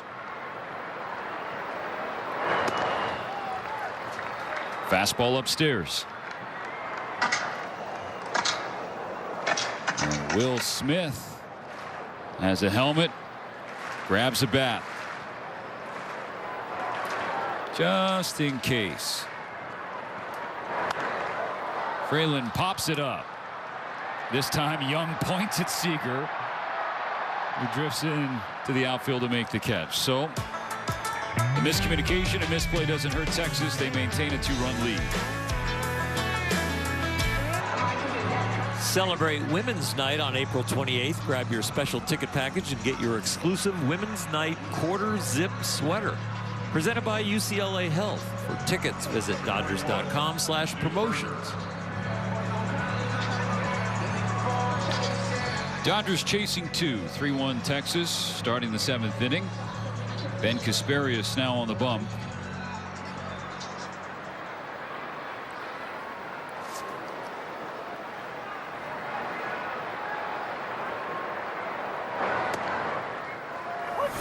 Spins a sweeper in there for a strike on Jake Berger.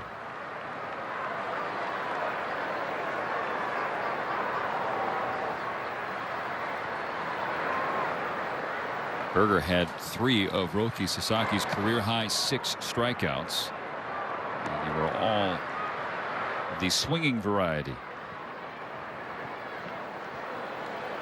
Roki only gave up 4 hard-hit balls, but he did have 6 Ks. It was the walks that extended innings and extended his pitch count. 5 walks for Sasaki in his 4 innings. When he was around the plate, he got a lot of swings and a good amount of misses. Had some punch outs on the fastball, which has been a rarity for him. Did give up another home run on the fastball. I believe makes 8 of 9 home runs allowed on the heater for him. That's poked in the right, a blue base hit for Berger, and a 2-strike count. It was a slider well wide of the strike zone, but the only reason he can reach it is because of the height. It's still above the knee, and so there's enough bat to put it in play. Jock Peterson.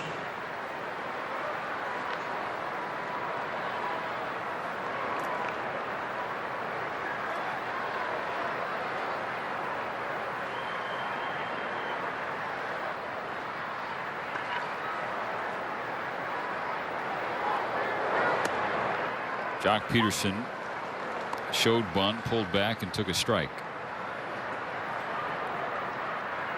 Still plenty of ball game left, but it's been one of those days so far where the Dodgers just haven't been crisp.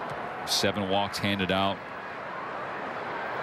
an error in the field as Peterson grounds to Freeman, spins and fires to Kim for 1. The turn back. Oh, 3-6-3 double play. So Freddie knows he's inside the baseline, so his throw needs to be inside the baseline to second base. And look how accurate this feed is to Kim. He's inside, so he doesn't want to hit the runner. He throws it inside the bag to second. Kim gets a beautiful feed, and you could see they were looking to get hit, but Freddie, really well done. Good from Hessong too. There's not a lot of areas, hardly any, where he's lacking defensively, but the throw has been the area of work, and he's made so many strong strides in that regard. I think there's a lot of teams in the big leagues where he could be a starter, but you have such a high quality everyday lineup here with the Dodgers that he ends up on the utility side with Miggy and Alex Call, but everybody that is kind of a peripheral part for the Dodgers are in there on an everyday basis, sometimes because of an injury, but usually somebody who's coming off the bench. These guys could all be starting elsewhere. Sweeper in the dirt way outside from Jansen. 2-2.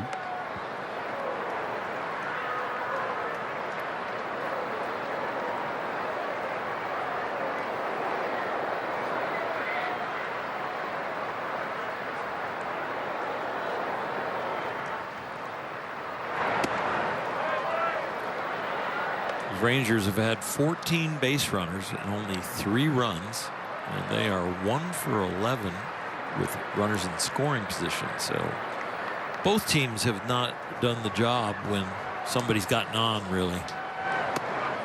Scoreboard could be a lot different. And another walk.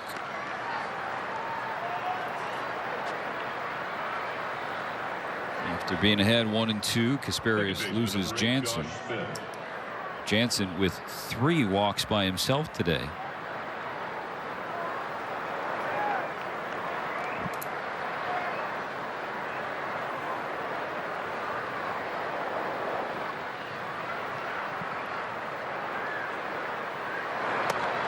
Button up the point, talking about the Dodgers not being crisp, issuing 8 walks now, the defense, and then on the other side you're facing an excellent starting pitcher in Jacob deGrom, whose day in all likelihood is done.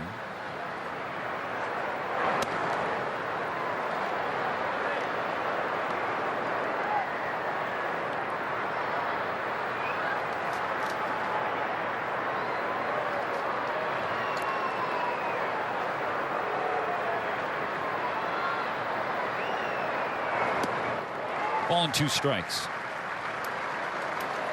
Dodger offense more disciplined than most. Jacob deGrom, very good strikeout to walk ratio, but today, you know, he walked 3, but he struck out 9. And so that's a good ratio, but usually his is higher than that. Tipped into the glove, strike 3. So the 2-out walk stranded by Kasperius. Still 3-1 Texas. Stand and stretch. It's time for the 7th inning stretch. Brought to you by Sit and Sleep. deGrom done after 6 full innings, 93 pitches, gave up 4 hits, including the leadoff home run to Shohei Ohtani, but that was the only run. He walked 3 and punched out 9. He was really, really good. I was most impressed with his sequencing, the way he kept switching it back and forth. Back-to-back starts against the Dodgers for deGrom, giving up leadoff home runs and then nothing else. So from one Jacob to another, deGrom to Latz, facing Dalton Rushing in a 3-1 game. Strike 1. Latz pitching for a 2nd time in this series. At the bottom of the 9th inning on Friday night, at the first 2 outs, couldn't get the last one. Gave up Max Muncy's walk-off home run. It's the first hit he allowed all year in 9 2/3 innings. The call on the field was a ball. The catcher is challenged. Rangers have 1 challenge left. Danny Jansen smartly uses it. It is a strike. Texas has 1 challenge remaining.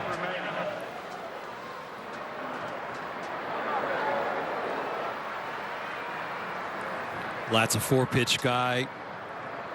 Other than the fastball, changeup, slider, and curveball. About 50-50. Hard stuff to soft stuff.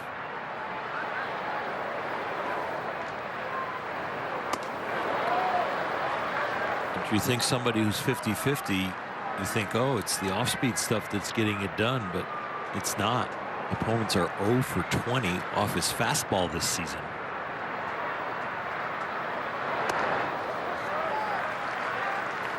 After falling behind 0-2, Rushing has the count even.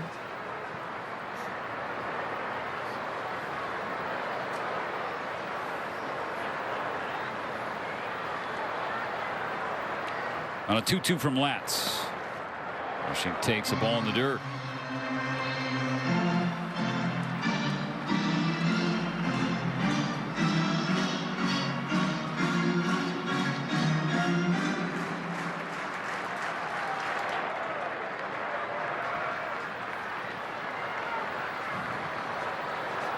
Here's the payoff. Rushing hits it hard into the right field corner.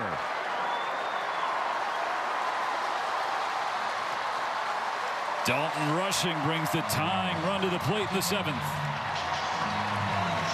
In the 2nd inning, his first at bat, he flew out to right field on a fastball right down the middle, and he was upset when he left the box on that one.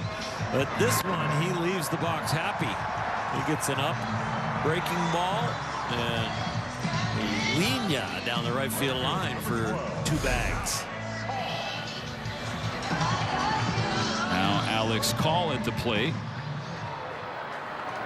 On deck, Miguel Rojas getting ready to pinch hit for Ha-Seong Kim. in this generation, you don't see a lot of that on-deck shenanigans when pitchers on the mound only had to go one batter. And so managers would play games with the opposing manager on who they would put on deck. But when you have a 3-batter minimum, you can just decide you can put your guy out there. Calls popped up in the shallow left. Seager has the first out.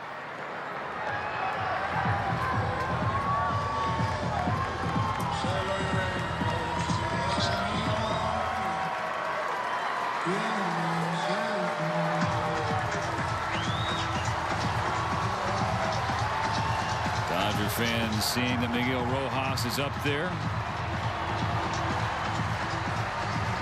Welcome him to the plate with some love. Pitch for Ha-Seong Kim.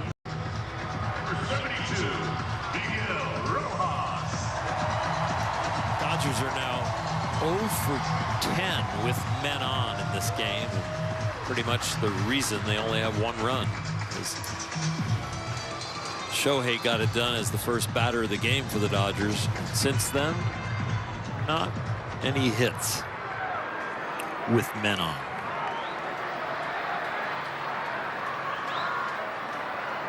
Latz to Rojas in the dirt, ball 1. Now you think, oh, it makes sense. Lefty on the mound, you pinch hit Rojas. He's hitting lefties pretty good this year, but the only 2 hits Latz has given up have been to left-handed batters.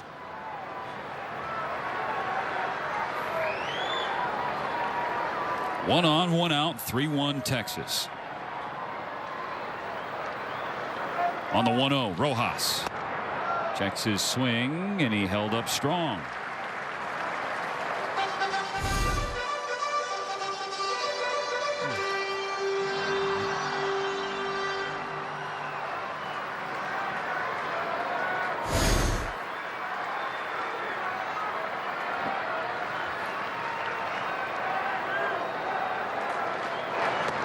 Down and in. Ball 3. Ohtani to follow.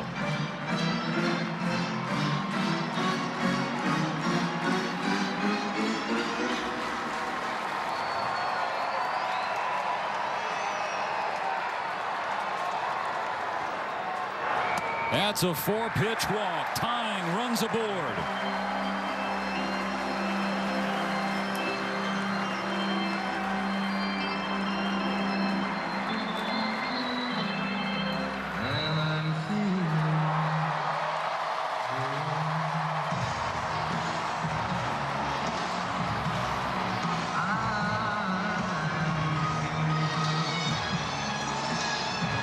Visit coming for Latz. Ohtani has reached all 3 times today. Led off the game with a home run on the very first pitch thrown by Jacob deGrom. Walked in the 3rd and was intentionally walked in the 5th.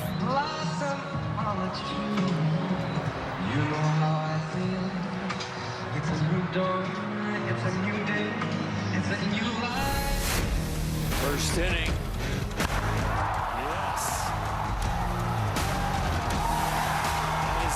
At bat today that no one has been on when he came up. In Shohei's career, he has 11 go-ahead home runs in the 7th inning or later. 11 go-ahead home runs in the 7th inning or later. 5 of them as a Dodger. First and second, 1 out in the 7th. The Dodgers trailing 3-1. First pitch, and he pops it up on the infield. Smith, Seager. Seager has it. 2 gone.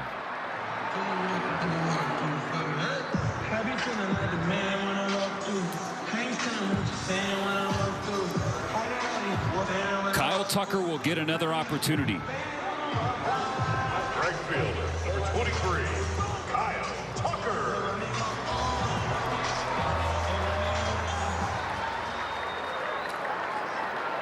He had one in the 3rd, struck out swinging.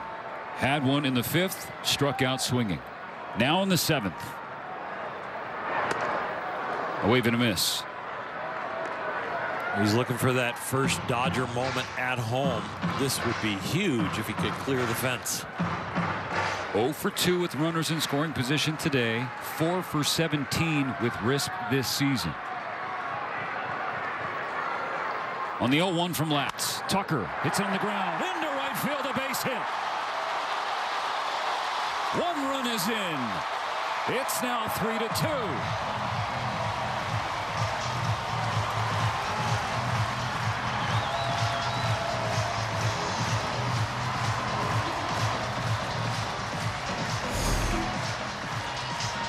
Just rakes it right into the hole.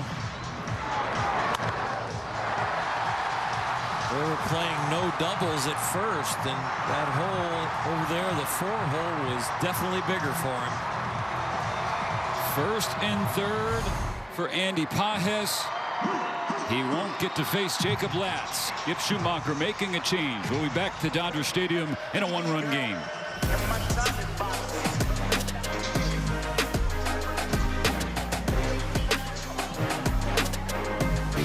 Back-to-back world champion Dodgers baseball on SportsNet LA is brought to you by Morongo Casino Resort and Spa. Less than 90 minutes from wherever you are. Good times. Great times here at home as the Dodgers can come back once again. It's now 3-2 Texas. First and third, 2 out. Cole Winn misses upstairs. Ball 1 to Andy Pages. Pages 1 for 3 so far in this ball game.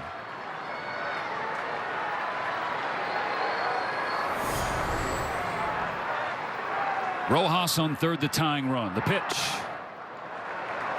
And misses with ball 2.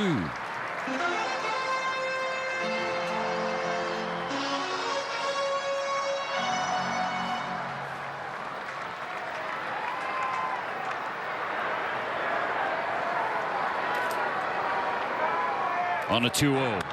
Pages is jammed, trying to fight it into shallow left, going back. Seager toward the line. He makes the catch. And the Dodgers strand 2, but they score 1.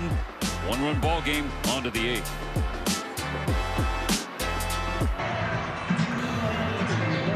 At a Jack in the Box in Los Angeles tomorrow. Buy a large drink and get a free Jumbo Jack because the Dodgers struck out 7.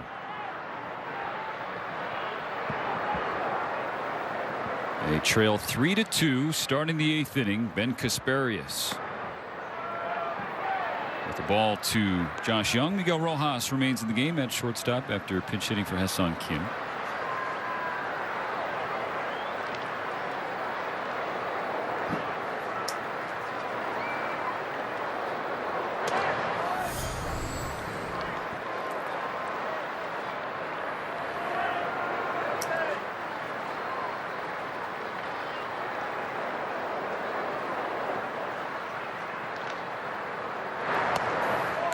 Three balls, no strikes.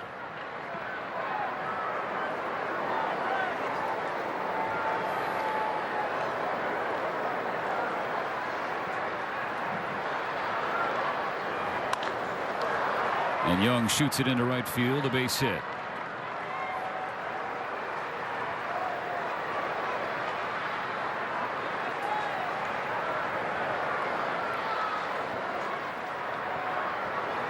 Field number 20, Ezekiel Duran. Josh Young reaching base safely. 4 times today out of the 8th spot. Now Ezekiel Duran.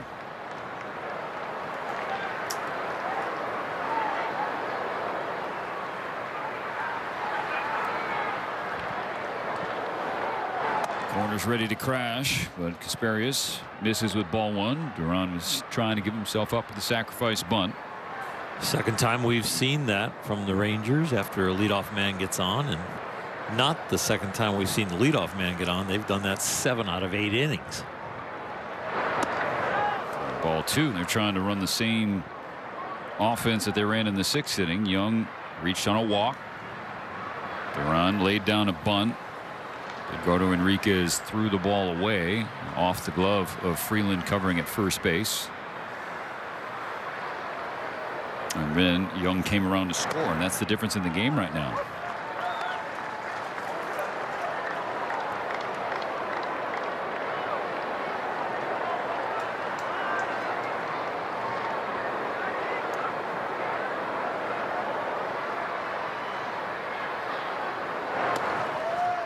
3-1.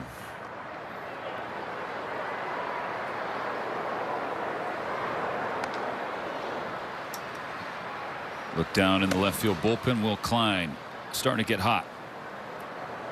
This is the second inning of work for Kasperius. Pitched a scoreless 7th.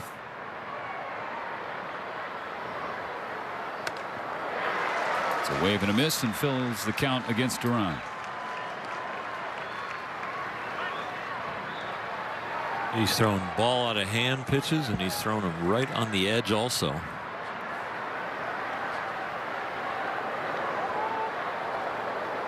Did you ever face anybody who warmed up with a sledgehammer? I don't remember it back in my day. Immediately you would think he's a dangerous hitter. In a scary movie.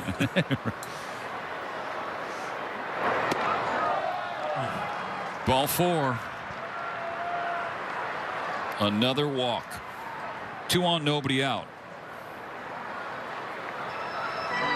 And that's going to be all for Ben Kasperius. 1+ out of the bullpen. Will Klein will come in to face Brandon Nimmo. Texas up 3-2. The Dodgers just scored a run. The Rangers threatening to get that run right back.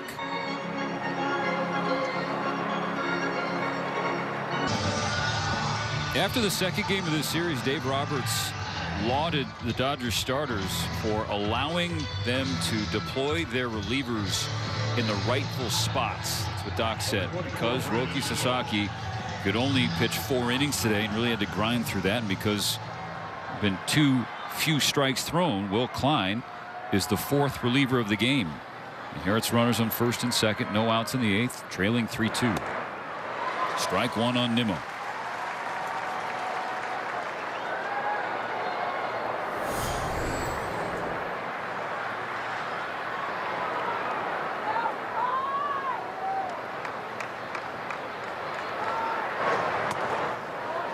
Ball and a strike. Nimmo last time up. RBI ground out in the 6th. They made it 3-1. The Dodgers scored 1 in the 7th. Efforting yet another comeback.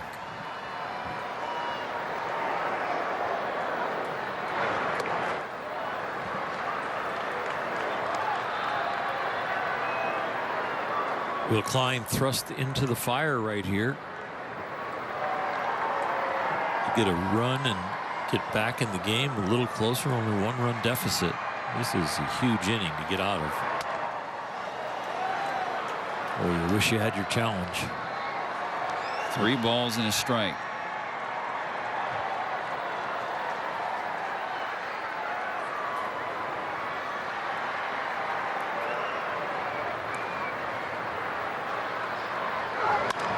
Ground ball right side and through. Into right center field. Here comes Young, and the Rangers get the run right back. So it's 4-2 Texas. And still no outs.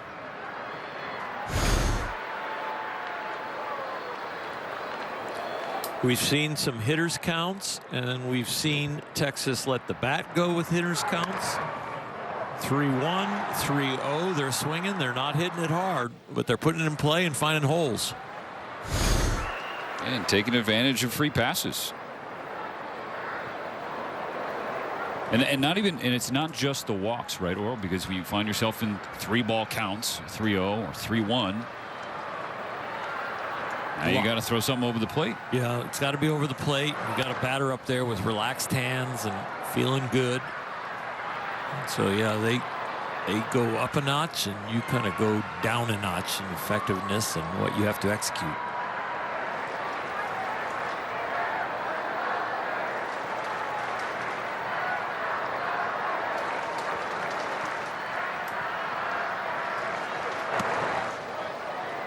Ball and a strike on Evan Carter.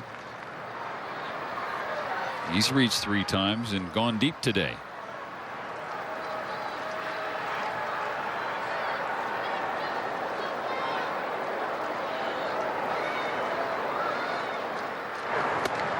Swing and a miss. Strike 2.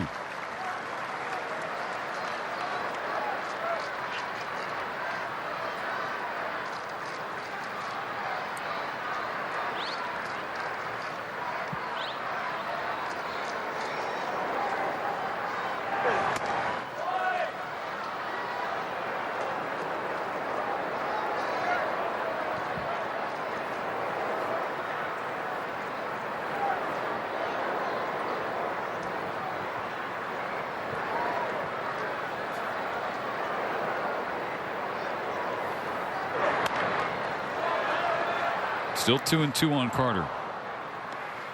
Klein trying to hunker down and hold the line at 2. Give the Dodgers a chance. Their final 6 outs at the plate. They'll have 4, 5, and 6 in the bottom of the 8th. Freeman, Muncy, and then Alex Freeland's spot. 2-2. Line drive caught by Rojas. It's short, and the runners stay.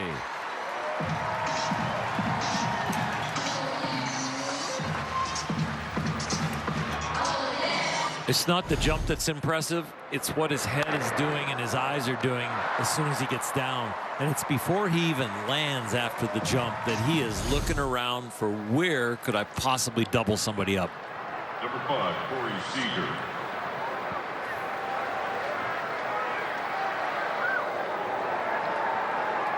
Back to Corey Seager. First and third, 1 out in the 8th, 4-2. The Rangers lead. Skips by Rushing. Duran streaking home. And the Dodgers give another 90 feet and give away another run. 5-2.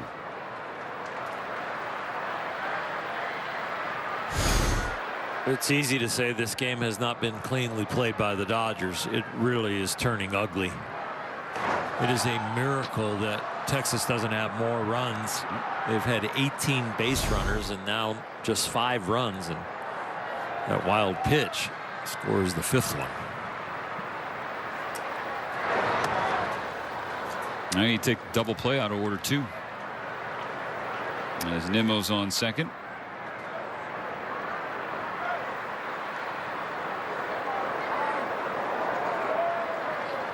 They will intentionally walk Seager in a 2-0 count. Corey Seager is being intentionally walked, bringing up number 21, Jake Berger.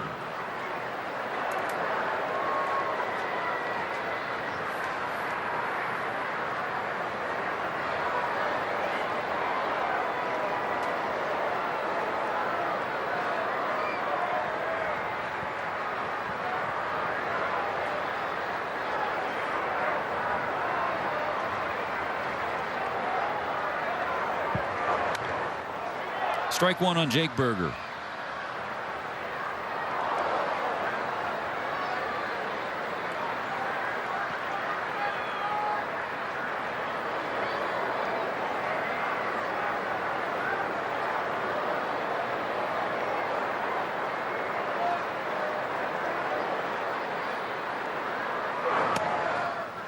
Oh, 2.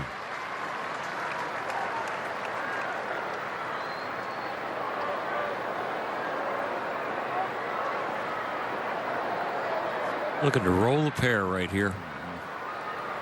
The intentional walk to Seager sets up the double play again. Put it to good use.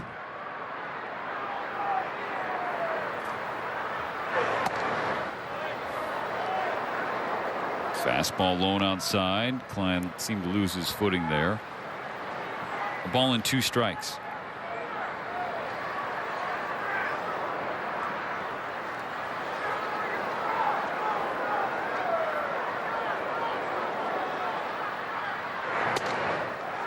Well received by Rushing.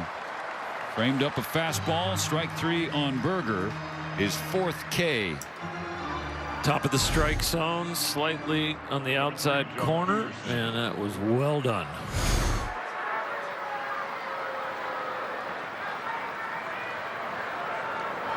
Two outs in the 8th. Jock Peterson standing in the way of Will Klein. 5-2 Rangers as Klein delivers strike 1. Anything in the outfield you are diving for. You've got to keep the score where it's at. Anything in the infield you are diving for. You've got to keep the ball in the infield. 0-2.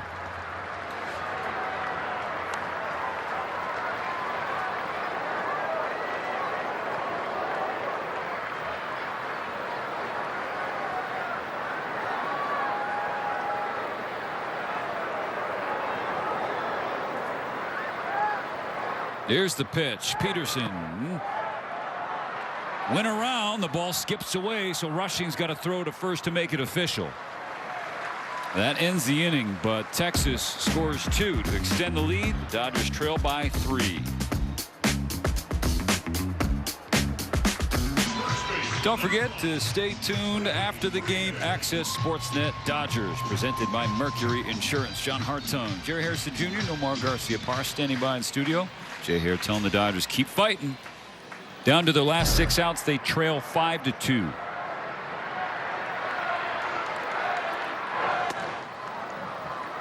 Ball 1 to Freddie Freeman.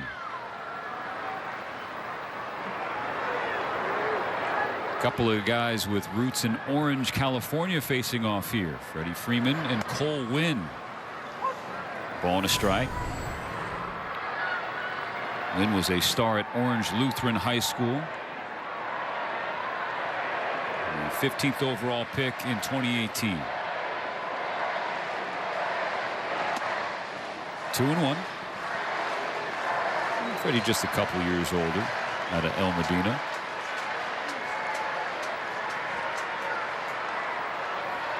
Looking to start a rally. 3-1.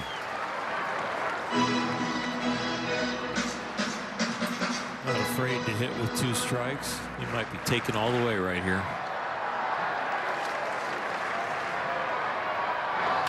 Oh. High in the air, right center field. Carter at the wall makes the catch.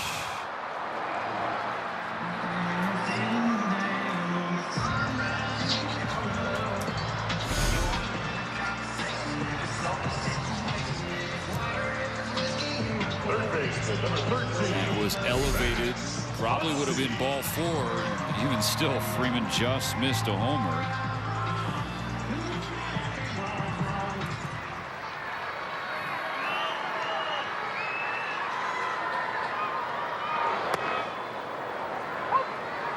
First pitch strike to Max Muncy.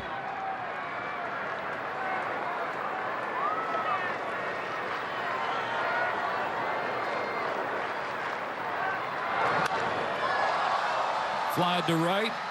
Nimmo with plenty of room. 2 gone in the 8th.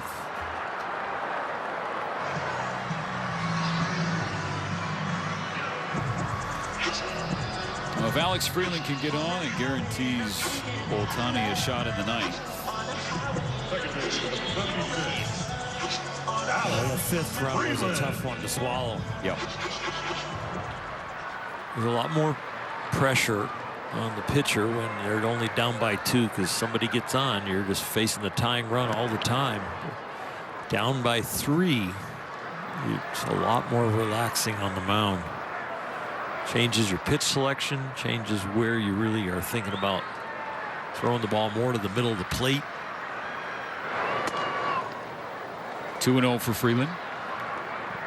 And it's just been one of those days, a sloppy Sunday for the boys in blue, and still they have a chance. 5-2. 2 outs in the 8th, but the bases are empty.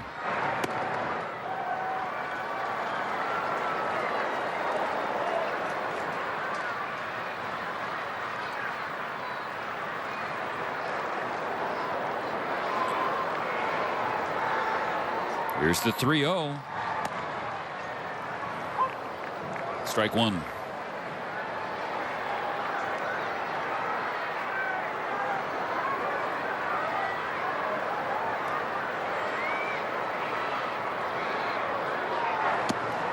Ball 4. So Freeland finds his way on. So now you know, without a doubt, you'll see Ohtani in the 9th. Yep. As long as Freeland doesn't make an out on the base path with the hitter still at the plate and rushing. And I don't think that is a long shot.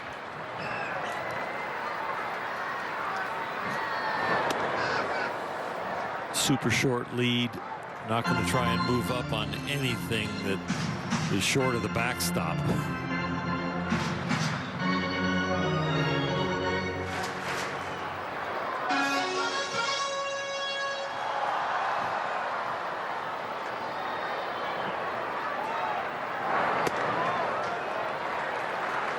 Rangers have a challenge up. They're not going to use it there. 2-0 for Dalton Rushing.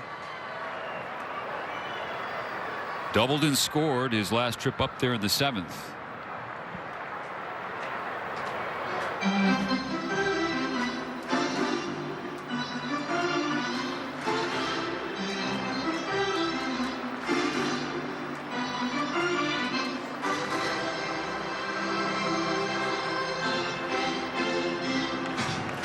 Earlier we saw Will Smith grab a bat and helmet. Now you see Teoscar Hernandez starting to armor up.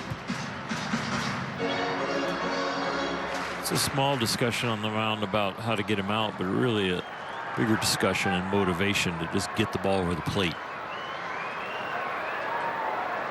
The 2-0 from Wynn. Big hack, no contact. Fastball at 95. Yeah, and just really aiming right down the middle and executed it. Strength against strength.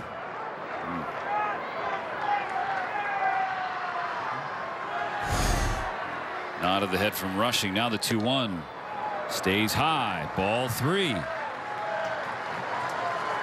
No longer Alex Call on deck. It's Will Smith.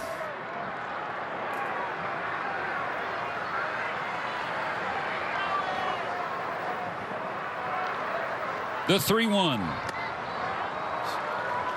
Strike 2 and the count goes full. Old-fashioned hardball.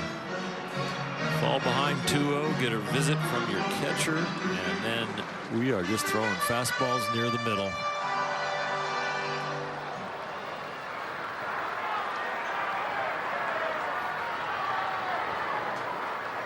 Two outs. Freeland takes off. The 3-2 pitch. Ball 4. But Danny Jansen issues an ABS challenge. The call on the field is the ball. The catcher is challenging. This is the 4th challenge for Jansen today. He's 2 for 3 so far. And it's strike 3. Texas has one He steals another one, and that ends the 8th inning. The Dodgers strand another runner. It remains 5-2 Texas.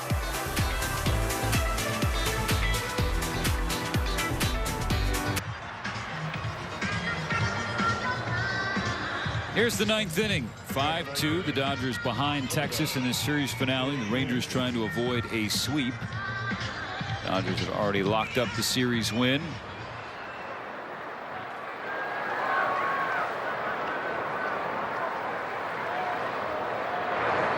Will Klein's first pitch of the 9th is a strike to Danny Jansen. The backstop has 3 walks today and 3 successful ABS challenges behind the plate.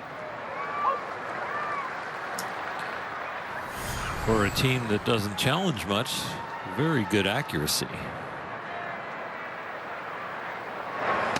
We saw how he was received back in the Ranger dugout following the most recent one, which got Cole Winn an inning-ending strikeout.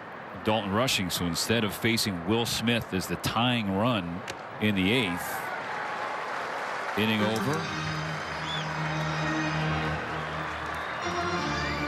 I really like the ABS system. I think it's fantastic the way it's been integrated into the game, the way they tested it in the minor leagues and then brought it here. Right there with the pitch clock. They have really done a nice job in New York making the game more enjoyable. 1 out in the 9th. Josh Smith.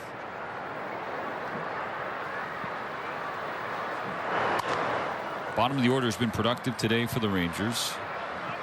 Of course, they've had some help taking the walks that were handed to them. 10 walks for the Dodgers pitching staff today, the most for the team since September of last season when they walked 10 San Francisco Giants. But they won that game. The Dodgers did. Up to this point, it's been too much to bear today.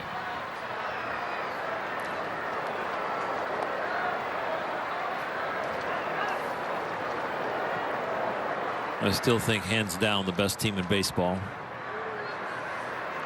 And everybody's going to be shooting for them.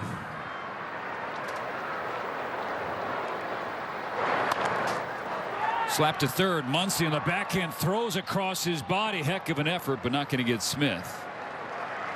He was doing his best impression of Nolan Arenado, but I don't even think Arenado throws anybody out in this ball. This one, he has to contort his body to twist and turn, and no way you can get enough arm strength to get that over there. Cue shot that works. 1 on 1 out. Josh Young fouls away a strike. Down at Petco Park, the Padres inching closer to a sweep of the Rockies. They lead 7-2 in the 9th. That would be a 5th consecutive win for San Diego. And if the scores hold, the Dodgers lead the division. It would be 1.5 games.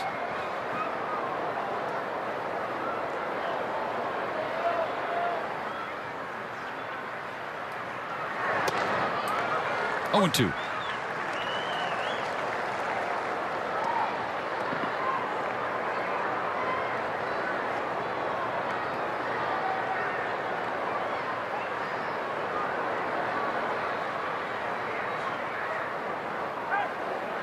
Runner goes.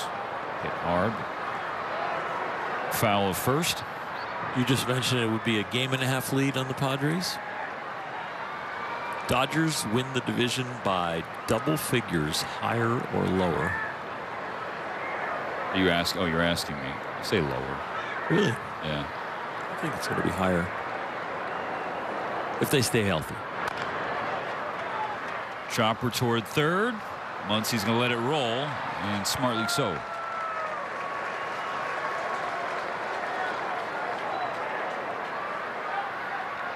If somebody wins 89, they got to win 99. Part of the influence of my answer, Oral, is I just the way where the organization is. This is just my opinion. Yeah, I know where you're headed. Yeah. It's gotten to the point where it's sort of like, you think about the San Antonio Spurs and their run that they had. The regular season didn't matter. They finished 5th best record and they didn't care, right? But for the Dodgers, obviously they want one of those top 2 seeds in a way. But winning 100 games in the single season record, I truly think that is irrelevant to Dave Roberts and company. They don't care. It's not even on the list of goals. No, I mean, the last 2 seasons they won 93 and 98, right? So. No, I'm with you on that. That's why I said if they stay healthy, because that good throw from Rushing. Beautiful. And a great tag from Alex Freeland.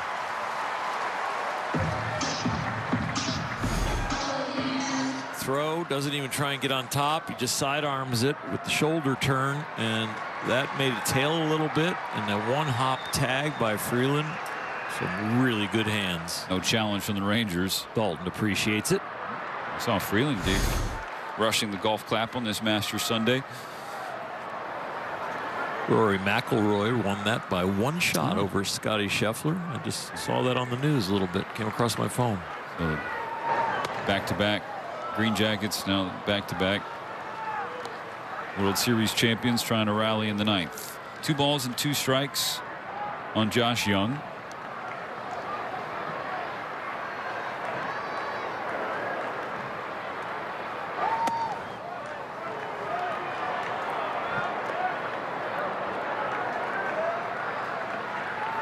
Dodger diehard Max Homa, by the way, top 10 finish in the Masters for those wondering. So I don't know who would be wondering.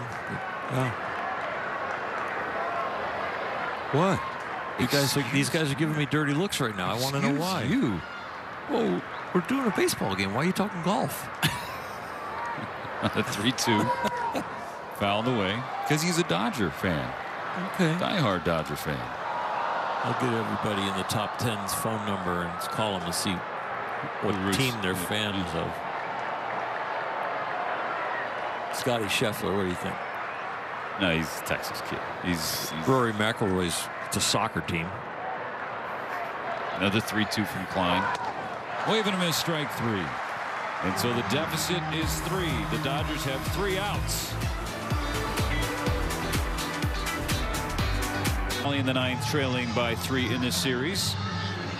And the Dodgers make it the other. Dodgers need some hits. They need some base runners to get to that tying run situation.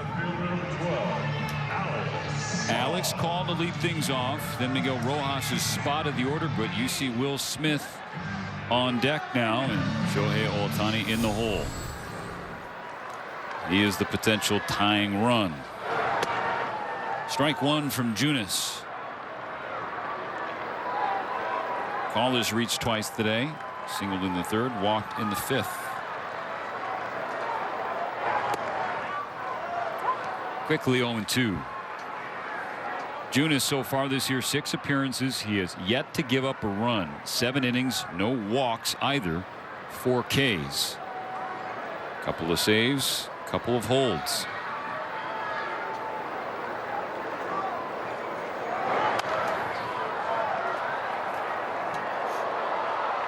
It's a long shot, but the Dodgers are looking for a comeback win.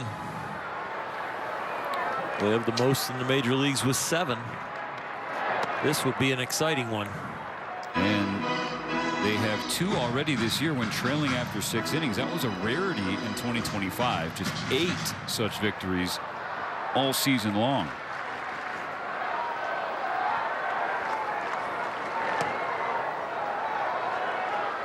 He dropped the 1-2. Danny Jansen challenging another pitch. There's a ball. The catcher is challenging. And I think he's going to win another one. Yeah. That's strike 3. Texas has 1 challenge remaining. He has been good. 4 for 5 on challenges today, Danny Jansen. Hitting for the Dodgers, number 16, Will Smith.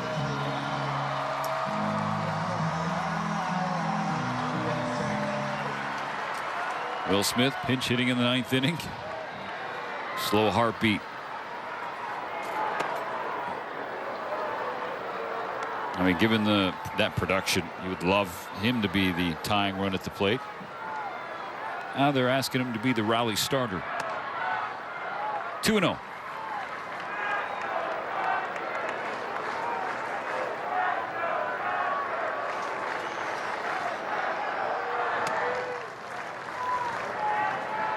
We say it has to be in the keyhole. Well, the next 2 pitches need to be in the pinhole.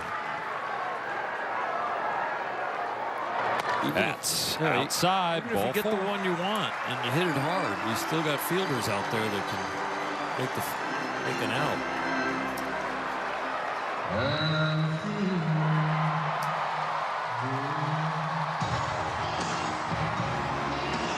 Designated hitter number 17, Shohei Ohtani.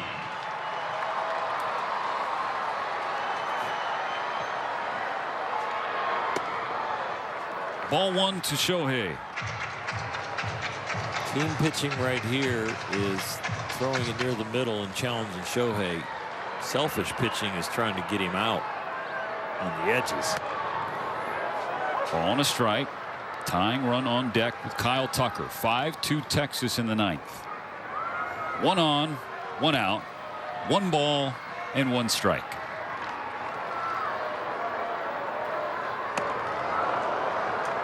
Over the top of that fastball, 1-2.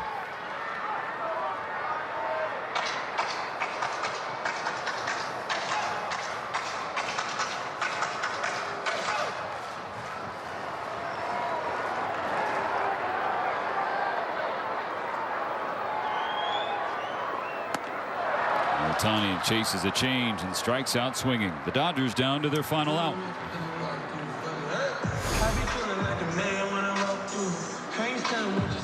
Outstanding changeup. Looks like the fastball down the middle and has great depth. Number 23, Kyle Tucker.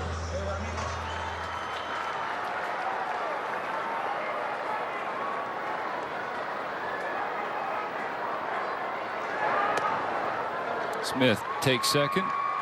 Rangers are different to it. Ball 1 to Kyle Tucker.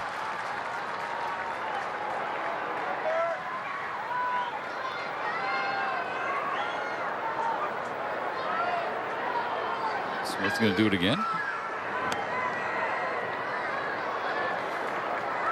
2-0.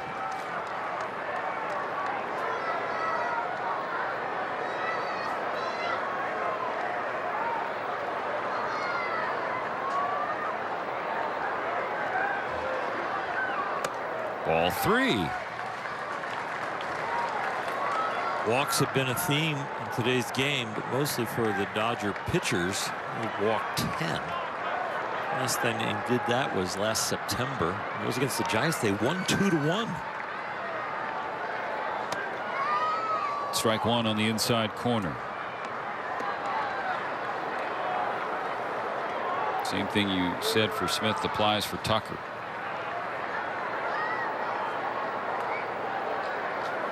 Forget the keyhole, the pinhole. Bring the tying run to the plate. And Tucker hits it hard, but it hooks foul of the right field pole. That was an encouraging sound, though. You say that. Last time we saw somebody do that was Max Muncy, and he was telling Dave Roberts, "I am close." And the next night, he hit 3 home runs. I hope that's a good sign for Kyle Tucker. Maybe not today, but tomorrow get it started.